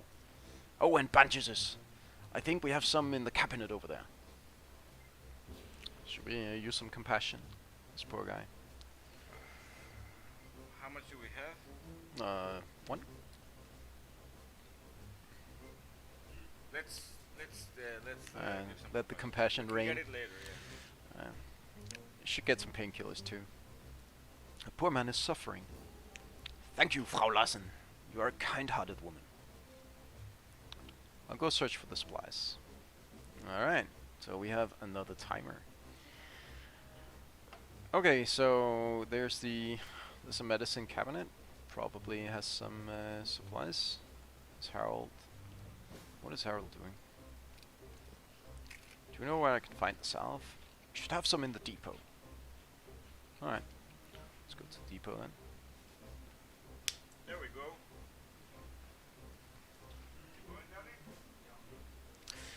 Why is that man searching through a medical cabinet? Clank. He almost knocked down a bottle of disinfectant. Something shady is definitely going on. Wanna just watch him? He's a big guy. Did we keep this joke in the game? Hmm? This one. Yeah, you wanna go on that? I don't remember if you kept that joke inside the game. Let's see if the joke Okay. is... Like, because that was... yeah, let's see. Keep searching, soldier. Who knows what the doctor is hiding in there? He stops, startled. His hands are shaking. He's trying to hide a bottle of painkillers. I was just stealing pain medicine. That's an awfully harsh way of putting it. It's just a few pills. Can't let my comrade out there suffer, can I? He smiles. He seems more relaxed with the pills in his hand. All right. What do you say? Do we take the pills? Do we give it to them, or do we take just a few and kind of split it with them? I mean, I know we're doing a more resistance-leaning run, even though... Yeah. Yeah. But maybe let's just let him take a few and then... We need him on our side a little bit. Yeah. Yeah. Take a few, but give me the rest. See, now everyone is happy, and your commander doesn't need to know. Reinhard has some painkillers. Ah, the shifty German soldier took the pills. Alright, so what do we need medicine cabinet. We need to find some supplies. We haven't received a lot of supplies lately, but there is some salve left. Medical supplies. Alright. And I believe if we go over here. Wiggle, wiggle, wiggle. Medicine cabinet. I like the way you walk. Label boxes are placed neatly next to each other. I knew I'd find some bandages here. Alright, and our time is up, so we need to get back. The old doctor is examining the soldier.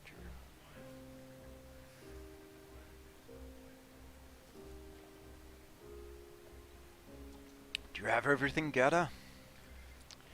So, we can say I've got what you asked for, or we can lie and say unfortunately not, even though we do. What do you say? How? Well, come over. No, you can actually come. Yeah. Yeah. Come in. Hello. Hi, good to see you. Yeah. Hello, Hi. Yeah. Yeah, I'm just gonna. Yeah. Just pretty. Hello. Yeah. So as you know, we're having a we're having a cozy cozy Friday beers. Or so the guy who just walked in is Oliver, used to be a programmer here, and he's the guy who started Grafenheimer, the tool that Magnus told you about before. And yeah, people were actually asking like technical questions in the stream, which is very cool. Nice of you to answer that. Yeah, and and Magnus told him about Grafenheimer. Very now comes great responsibility. Great responsibility. Okay, but you're streaming, so let you. Do it. I just want to say it's good to see you. Yeah. Alright, so we are still no closer to solving this dilemma. I say we lie. We I say we lie. lie. We are anti-Nazi this time around. Okay. For the most part. Okay. Unfortunately not, so we have 2 medical supplies, but we only gave one of them. We kept one for ourselves. Could manage to find it all. Well, this will have to do. We have no more time to waste. You call this a clinic? He'll live. The scars won't be pretty. Did you find anything else that might be useful? Oh, Alright. I like this choice. this is cool. What do you say? So yeah. We can don't mention the painkillers. Or we can give the painkillers that we have. Or we can make Reinhard give the painkillers that we know he has. What are you feeling? You want to cozy up to Reinhard a little bit? Oh, sorry. Yeah, Reinhard. Well, I said that before, but then, so this is like a complicated situation because both of these things are like fuck the Nazis. We have 2 soldiers here. One is on the bed, the other one is standing there, and both of them are, from the occupying forces. Which one do we screw? Obviously, this Reinhardt guy seems like somebody that we want, to be on our side later. But then again, there's somebody we swore an Hippocratic oath, and there's a guy. But, I mean, at the same time, one of them has a name and the other doesn't. That's what you say. All right, don't mention the painkillers. Alright, I'm gonna mention it. We'll let Reinhard keep the painkillers. Now let's see what we can do with this poor guy. So it cost us some occupation relation. Reinhard shoots me a grateful nod and a conspiratorial wink. Soldier screams while we're treating his burns. Whoever's responsible for this will pay! After a while, the soldier falls unconscious. I help Harold dress all of the burns. Well, we've done what we can. Is it serious? Well, he's not going to He's not going to win any beauty contests, but the burns are mostly cosmetic. He'll be fine. Wolfgang looks relieved. Herr Doctor, Frau Larsen, thank you for your help. We will take our leave now. Heil Hitler. So, as they leave, a comment. This is the third scene in the game, but this was actually one of the first scenes we designed. Yeah, we talked about that for as the well. vertical slice. And this choice right here about choosing between values that many players may have. On one hand, helping people who are in pain, and on the other hand, you know, maybe resisting the occupying German forces. Something that puts you in an uncomfortable and not very clear moral position was the kind of tough situations that we wanted to examine with Gerda, and that is why this was one of the first scenes that we designed to flesh it out and make clear what the game is about. Oh, what a morning. So we have some somber music now. Harold looks tired and worried. It was rough, but it's just the way things are now. We're all in the middle of a war after all. Oh, so I'm just supposed to accept it. That Nazi boy trying to boss me around. What a disgrace. They act all nice and civilized until they're the ones caught in the fire. But don't forget about all the people they've burned alive. And again. But he's talking about the Nazis. If I recall correctly. So we'll let it slide.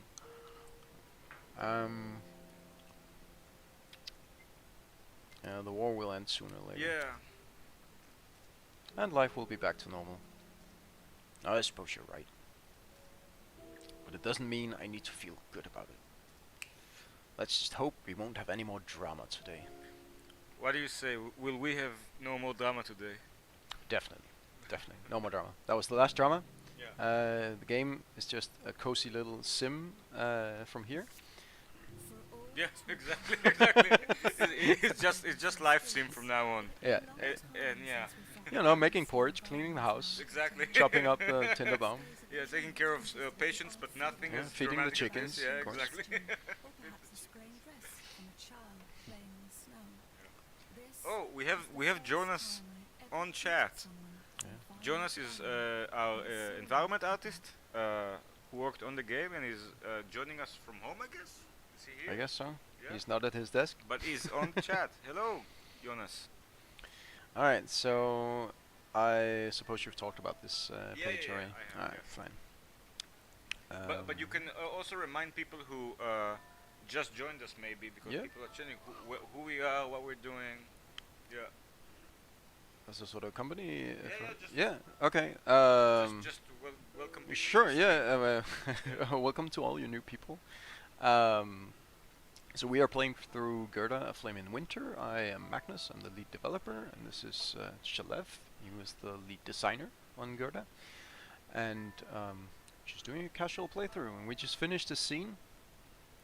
So after each scene you'll get to this diary page where Gerda will summarize what has happened during the day, and you will get to choose which choose the last part of the entry in her diary, and depending on which section you choose, you will restore one of your mental energies or gain a point in one of your mental energies. So we have three choices. The soldiers in particular seem to be feeling the strain of the war. What else could drive them to pilfer a small town clinic such as ours? Or I had hoped it would be the last. How many more people would have to suffer before this war is finally over? Or it was hardly a surprise that some invading soldiers were injured by defiant Danes. At least they were thick-headed enough to take the blows. Are you feeling one? I would go for the middle one. I hope it'll be the last. How many more people? I hope it will be the last. How We'll many let more Freya take it people from will here. have to suffer before this war is finally over? So Freya is the Freya Miller, Yeah. if I recall correctly, is the Yeah. voice actor for Gerda. And being a Dane, she did both the English and the Danish voiceover, which is pretty cool. Alright, so we got a point in our mental energies.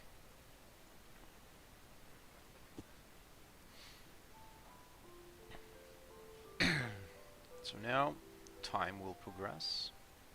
It's now Friday, 3 p.m. And we get a choice. The first choice, if I recall correctly. We can choose to go one of two places.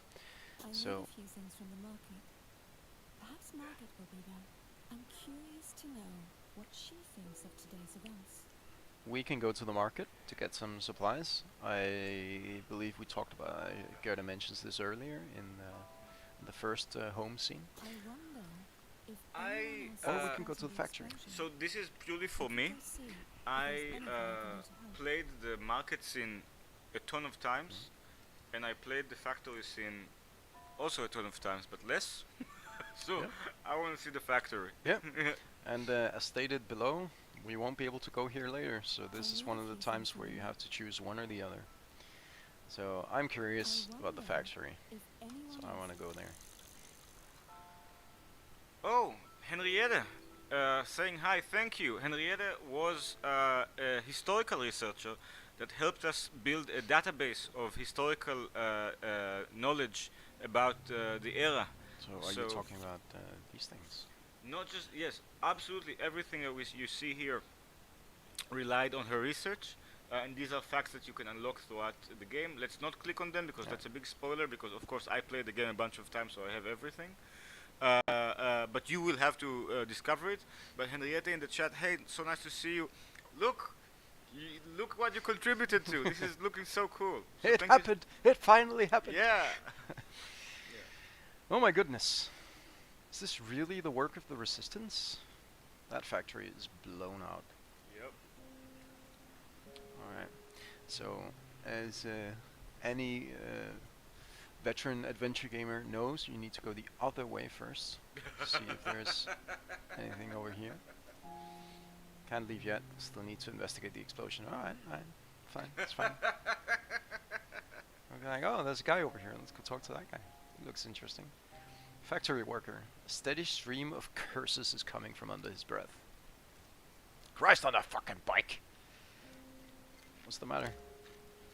Can't you use your bloody eyes, can't you? You can use your bloody eyes, can't you? A group of unemployed no-gooders decided to blow up my place of work. And now somebody's gone and stolen the bloody chain off my bloody bike. That sounds like a bad day. Understatement of the bloody year. Now are you gonna stand there gandering, or do you have something to say? Do you know more about what happened? Look, my head's killing me and I just wanna go home. Oh, we can give him some painkillers. I mean, painkillers are precious. I wanna save them. I mean, I know that there will be plenty use for them later in the game. Yeah. So. On the other hand, let's give him some painkillers. Yes, Help the yes, poor guy. him too. Maybe bring him in a better mood. Perhaps these would help. It's very kind of you, but no need. Magnus, Mhm. we're ordering pizza. Are you in? I like pizza. All right. Yeah. Magnus.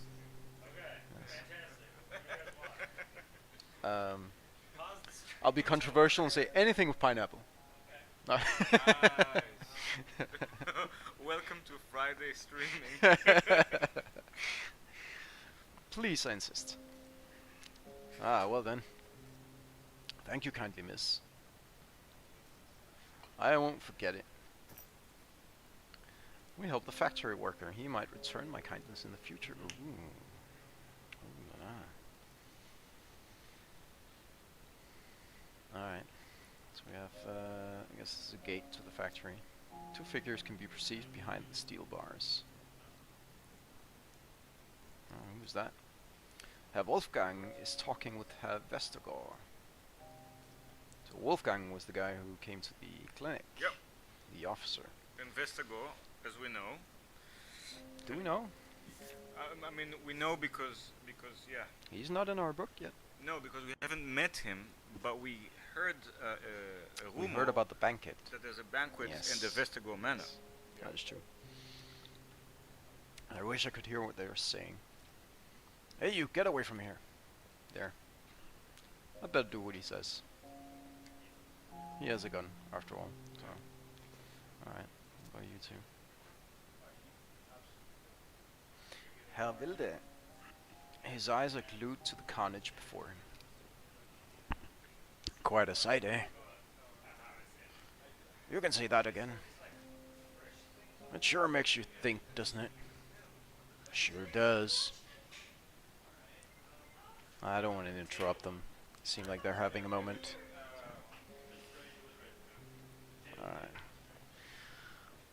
Alright. Can we get in? German soldier, the gloved hands never stray far from the trigger. He's probably not going to let us in. Move along, Fraulein. Factory is under strict lockdown. Alright, figured. What else is... What do you have to say? An elderly woman. The wrinkles on her face have been stretched into a tiny smirk. Excuse me, madam? Hmm? What is it, girl? Can you tell me what happened here? Someone's finally getting their just desserts. That's what. You really think this is justice, or are you talking about Mr. Vestergaard? Vestergaard. Are you talking about Mr. Vestergaard? Who else would I be talking about? That man is as despicable as they come. He claims to be an upstanding Danish citizen, yet he doesn't mind getting chummy with the Nazis as long as it nets him a profit. Well, I say, he really should know better. Oh, I have never seen this interaction before. Oh, you didn't? I know, I didn't know he was hiding down there. I heard someone talking about it the other day. Yeah. Here's Heinrich. The boy's spindly body is peeping out from behind the vehicle. Excuse me? Why, you're that nurse! And you're that young man who came storming into our clinic today. Heinrich Stahl, was it? That's right. So, what do you want? He seems nervous. Why would he be nervous? I mean, he is skipping school. But... I think there's something else. What are you doing here? I'm just out for a walk. Do your parents know where you are? That's none of your business. It's not like I'm hurting anybody. Not like the people who did that. They're the real problem in this town. Well, I'd say that the situation is a little more complex than that. How so? Are you saying you're on their side? How did... No, of course not. Why am I letting myself get intimidated by a boy his age? Yeah. Hey, you over there! Oh shit! Don't tell on me! Stop that boy! Damn! Well, he's gone now. Excuse me, Fräulein. That young lout you were talking to. Would you happen to know his name? Well, as a matter of fact, I do. Well, on I one believe hand, it was snitches get stitches. on the other hand, you know, he is a little fucker. I so believe it was a certain Heinrich Stahl. Stahl? Surely not the son of Felix Stahl. So I've been told. I see. Perhaps the local head of Gestapo might like to know that his delinquent son is trespassing on our factory grounds. On a school day, no less. Shame. My point exactly. Thank you for your assistance, Fräulein. It was nothing. Good day to you. You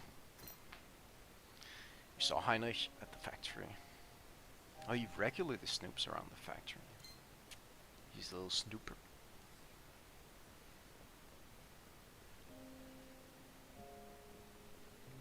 I'll be right back. Yeah, I do have beer. Rubble. The impact has sent bricks and debris flying into the streets. Oh, that is busted.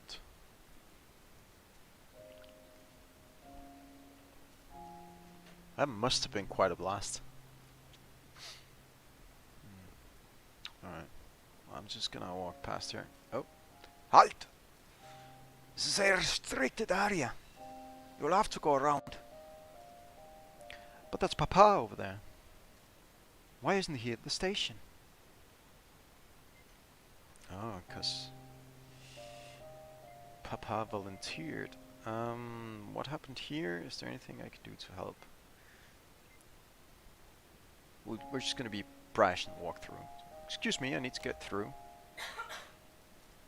I don't care. You'll have to go around just like everyone else. But my father is standing right over. I said I don't care.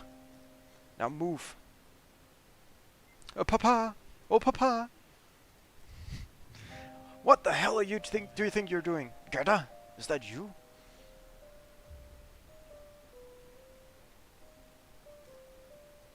Sir, is this screeching banshee your daughter? Well, yes, she... Oh, I really do apologize. I'll take it from here. Come along now, Gerda. But I said come along now. Please. Oh, Dieter didn't like that.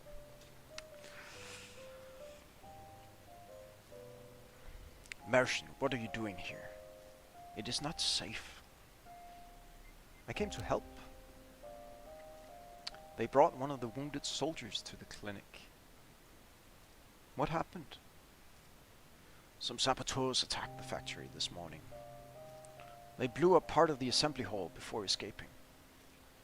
I don't understand people who want to cause such needless destruction.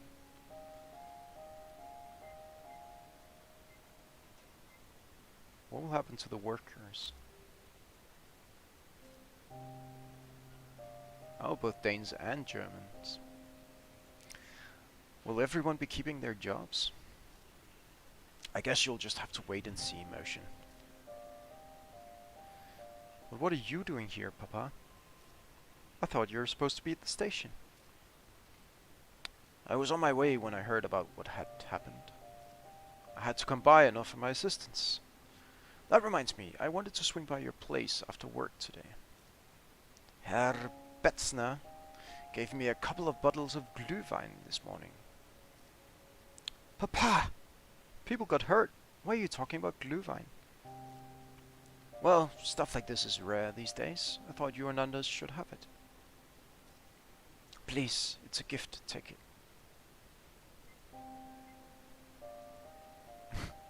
Alright, don't mind if I do. We'll take the Glühwein. Here you go. But be careful. Herr Betzner brewed a strong batch. Now you should probably be on your way. It'll be dark soon. Thanks for the gift. Stay safe, Papa. You too, Motion.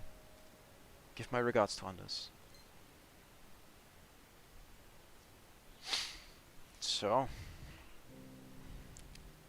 factory blew up. Yeah. Well, I didn't do it. The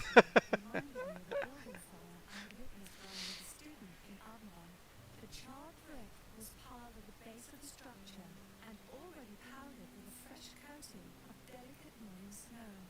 It looked like some strange sweets made for giants. Yet there was so much more about this rubble than most questions. Okay, so another decision. How could the perpetrators do something like this, knowing that people would be hurt and that innocent workers might lose their jobs? I sensed that this was not the end of the matter. Violence like this usually results in retaliation, and it would only get worse. Vestergaard's factory had been supplying the Nazis. It was only a matter of time before someone punished him for it. I wrapped it up. Oh yeah.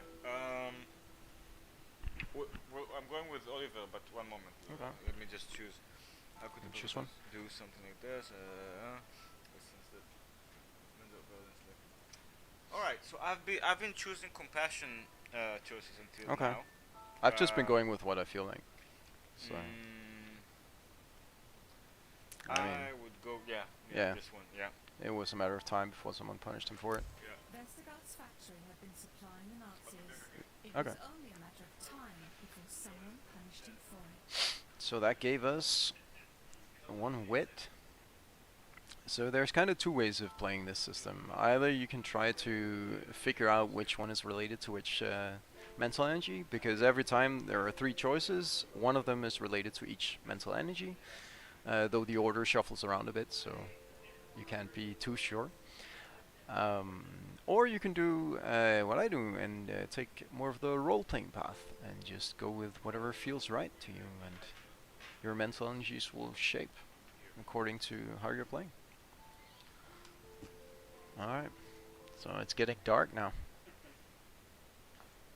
God, my beard is tickling. I want to see this scene, but I'll come back. What? Okay.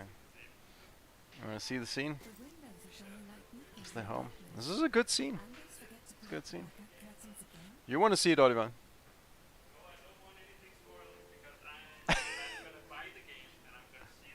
You're gonna buy the game and see it yourself. Alright, alright. You don't want spoilers. I get that. I'm kind of in the same situation. As you probably noticed, the previous scene we just played is one that I haven't played that much.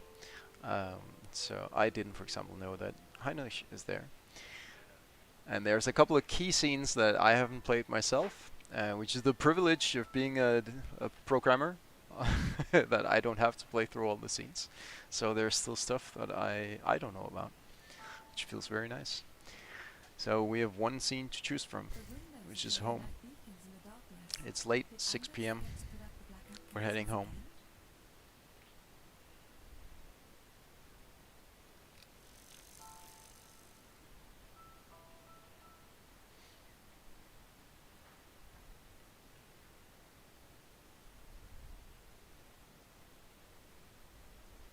again? Alright. Just like we left it. How odd. Whose car is that? I didn't know Anders had company.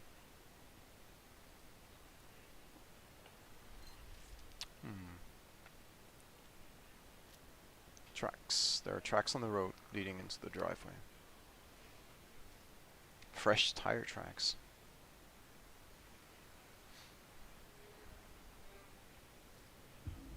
That's a Gestapo car. Oh no. Anders.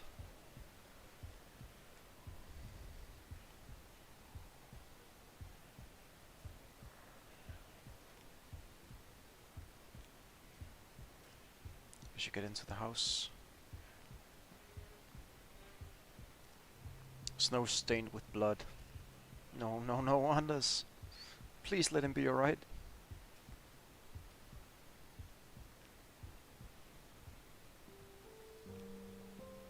Alright. Oh man, they busted up the place. There's a soldier in here. Ah! Halt! Keep your hands when I can see them. Who are you? Get into the kitchen, now!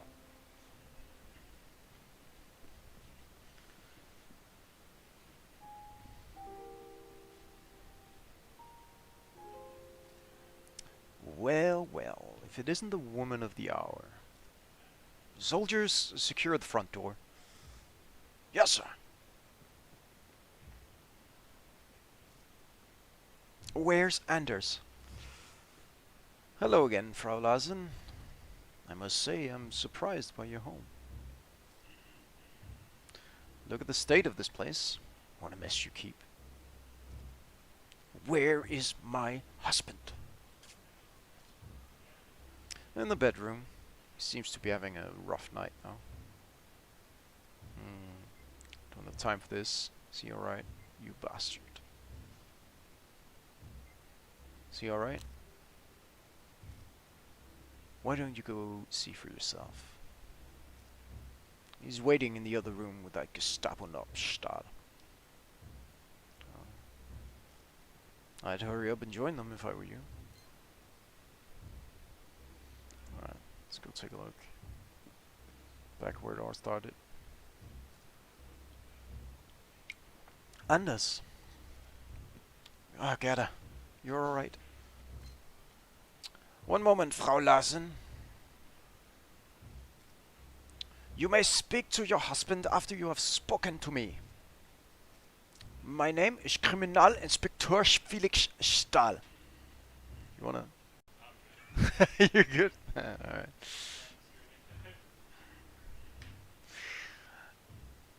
I regret to have to meet under such sad circumstances. What have you done to him? I'm afraid your husband is facing some serious allegations. There was an accident at the Vestergaard family factory. We have reasons to believe that your husband was involved. We'll need to take him to the station for proper interrogation. It's just a formality, of course. Is it? Alright, so we can choose to use some compassion to examine Anders's face. We say just a formality, look at his nose. Or I understand. Or we can take a chance roll and ask, do you have any proof? It's based on insight. We'll give it a go. Yes. You seem to be a decent German woman. So I'll say this. A trusted source has come forward with some certain information. It's a snitch.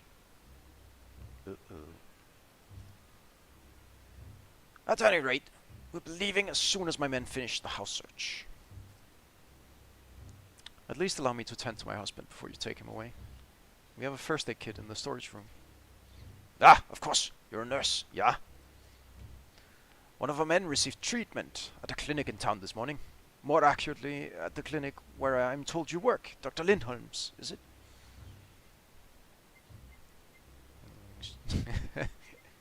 Let's not mention Heinrich. We already told someone he'll get what he's due.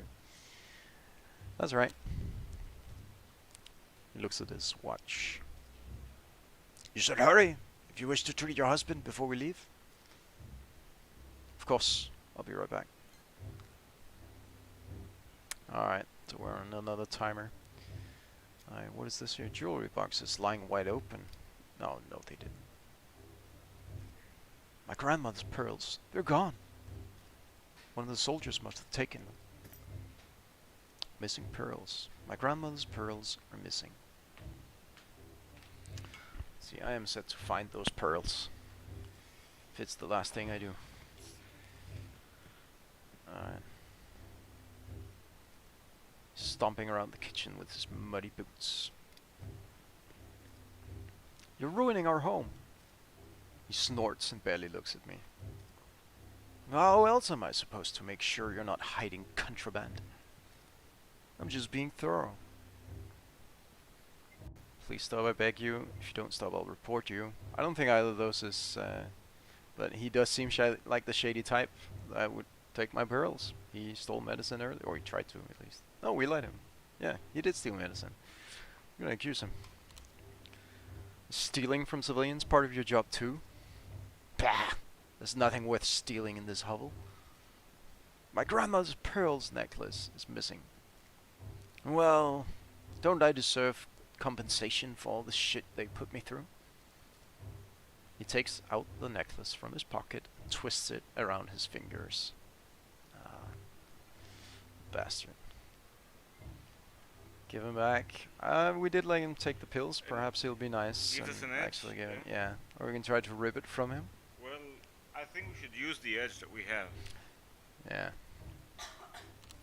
I'll let you take those pills. Alright, fine. If it'll get you off my back. Here. He carelessly tosses the necklace to me. Alright. What do we have over here? Kitchen knife. It's recently been sharpened.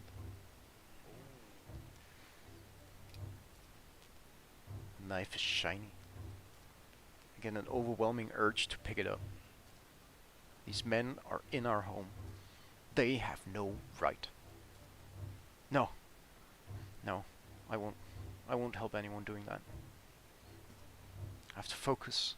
Anders needs me.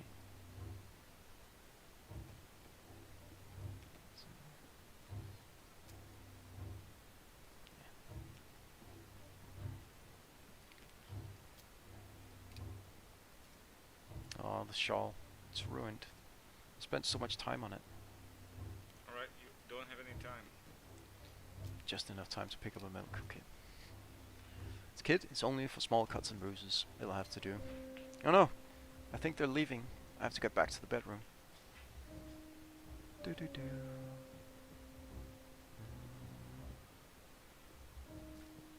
Frau Lassen, we must leave, I'm afraid. Wait, just let me say goodbye. Anders, I need to treat your wounds. Please hold still for a moment. Oh, No painkillers. We gave it to... the factory Oh, we gave it to the factory worker, yeah. Yeah. Oh, was that the painkillers? Wasn't that the cough? No, that was, I think it was pink. I don't remember. I don't know why either. Shh, I know. Just a little longer. We've completed our search, Herr Kriminalinspektor. And there wasn't anything incriminating in the house. Very well. It would appear it's time for us to leave then. Frau Larsen, please say goodbye to your husband.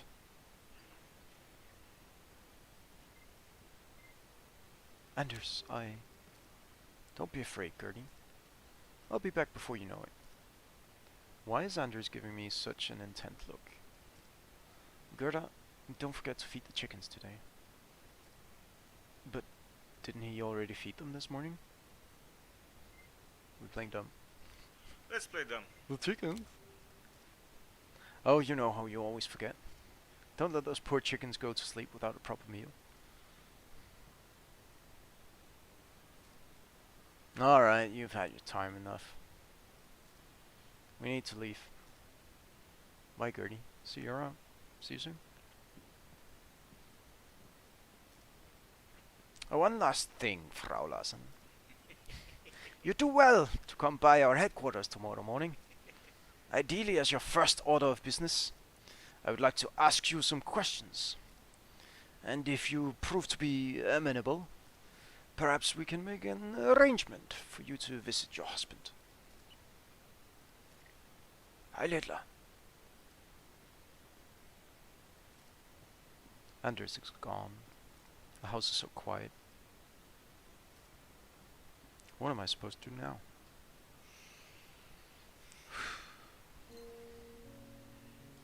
We are gonna go feed the chickens. Oh, what's that? A half-finished lunch. A lone piece of rye bread sits atop the table. Oh, Anders, you never could wait till dinner.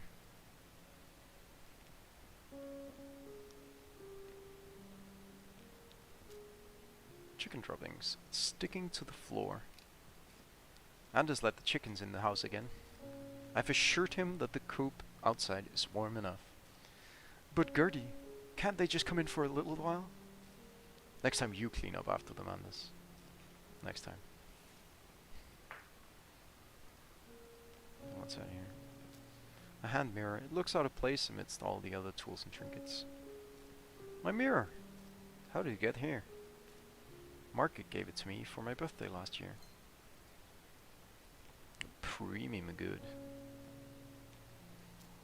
It's blood. It's starkly vivid against the white snow. I've seen quite a few gruesome sights in my line of work. Yet the sight of Anders' blood makes me sick to my stomach. And the most important item in the game. A lost glove. A single glove sticking out of the snow. And we're gonna take it. One of Anders' glove. It belongs to his favorite pair. I had to stitch the holes in them over and over again. Why did he leave it out here? Got one of his gloves? I hear the chickens. I love the chickens. I love the chickens too. They're so cute. I heard that the chickens are very special. They got a special treatment. Whereas most models in the game are using textures from a texture atlas, Yeah. but the chickens have their own textures. All both the tiny little chickens and the big ones. So they're very special chickens. Alright, container, it's filled with chicken feed. Feed the chickens, he said. I wonder. Take the lid off and dig my fingers into the corn. Must feel great, like sifting your fingers through corn. Yeah, it's true. Well, it's like very tactile thing. There's something in here. An envelope of papers and a letter from Anders. Just play the trailer at this point. My dear wife, if you're reading this, our mission was compromised. I promised myself that I would never drag you into our affairs, but I have to bend that promise. You must deliver these papers to the Sparrow. She will rely on them to finish what we started. Once you've handed over the papers, think of it no more. Please, Gertie, I'm sorry to ask even this much of you, but these papers are crucial to our cause. Yours forever, Anders.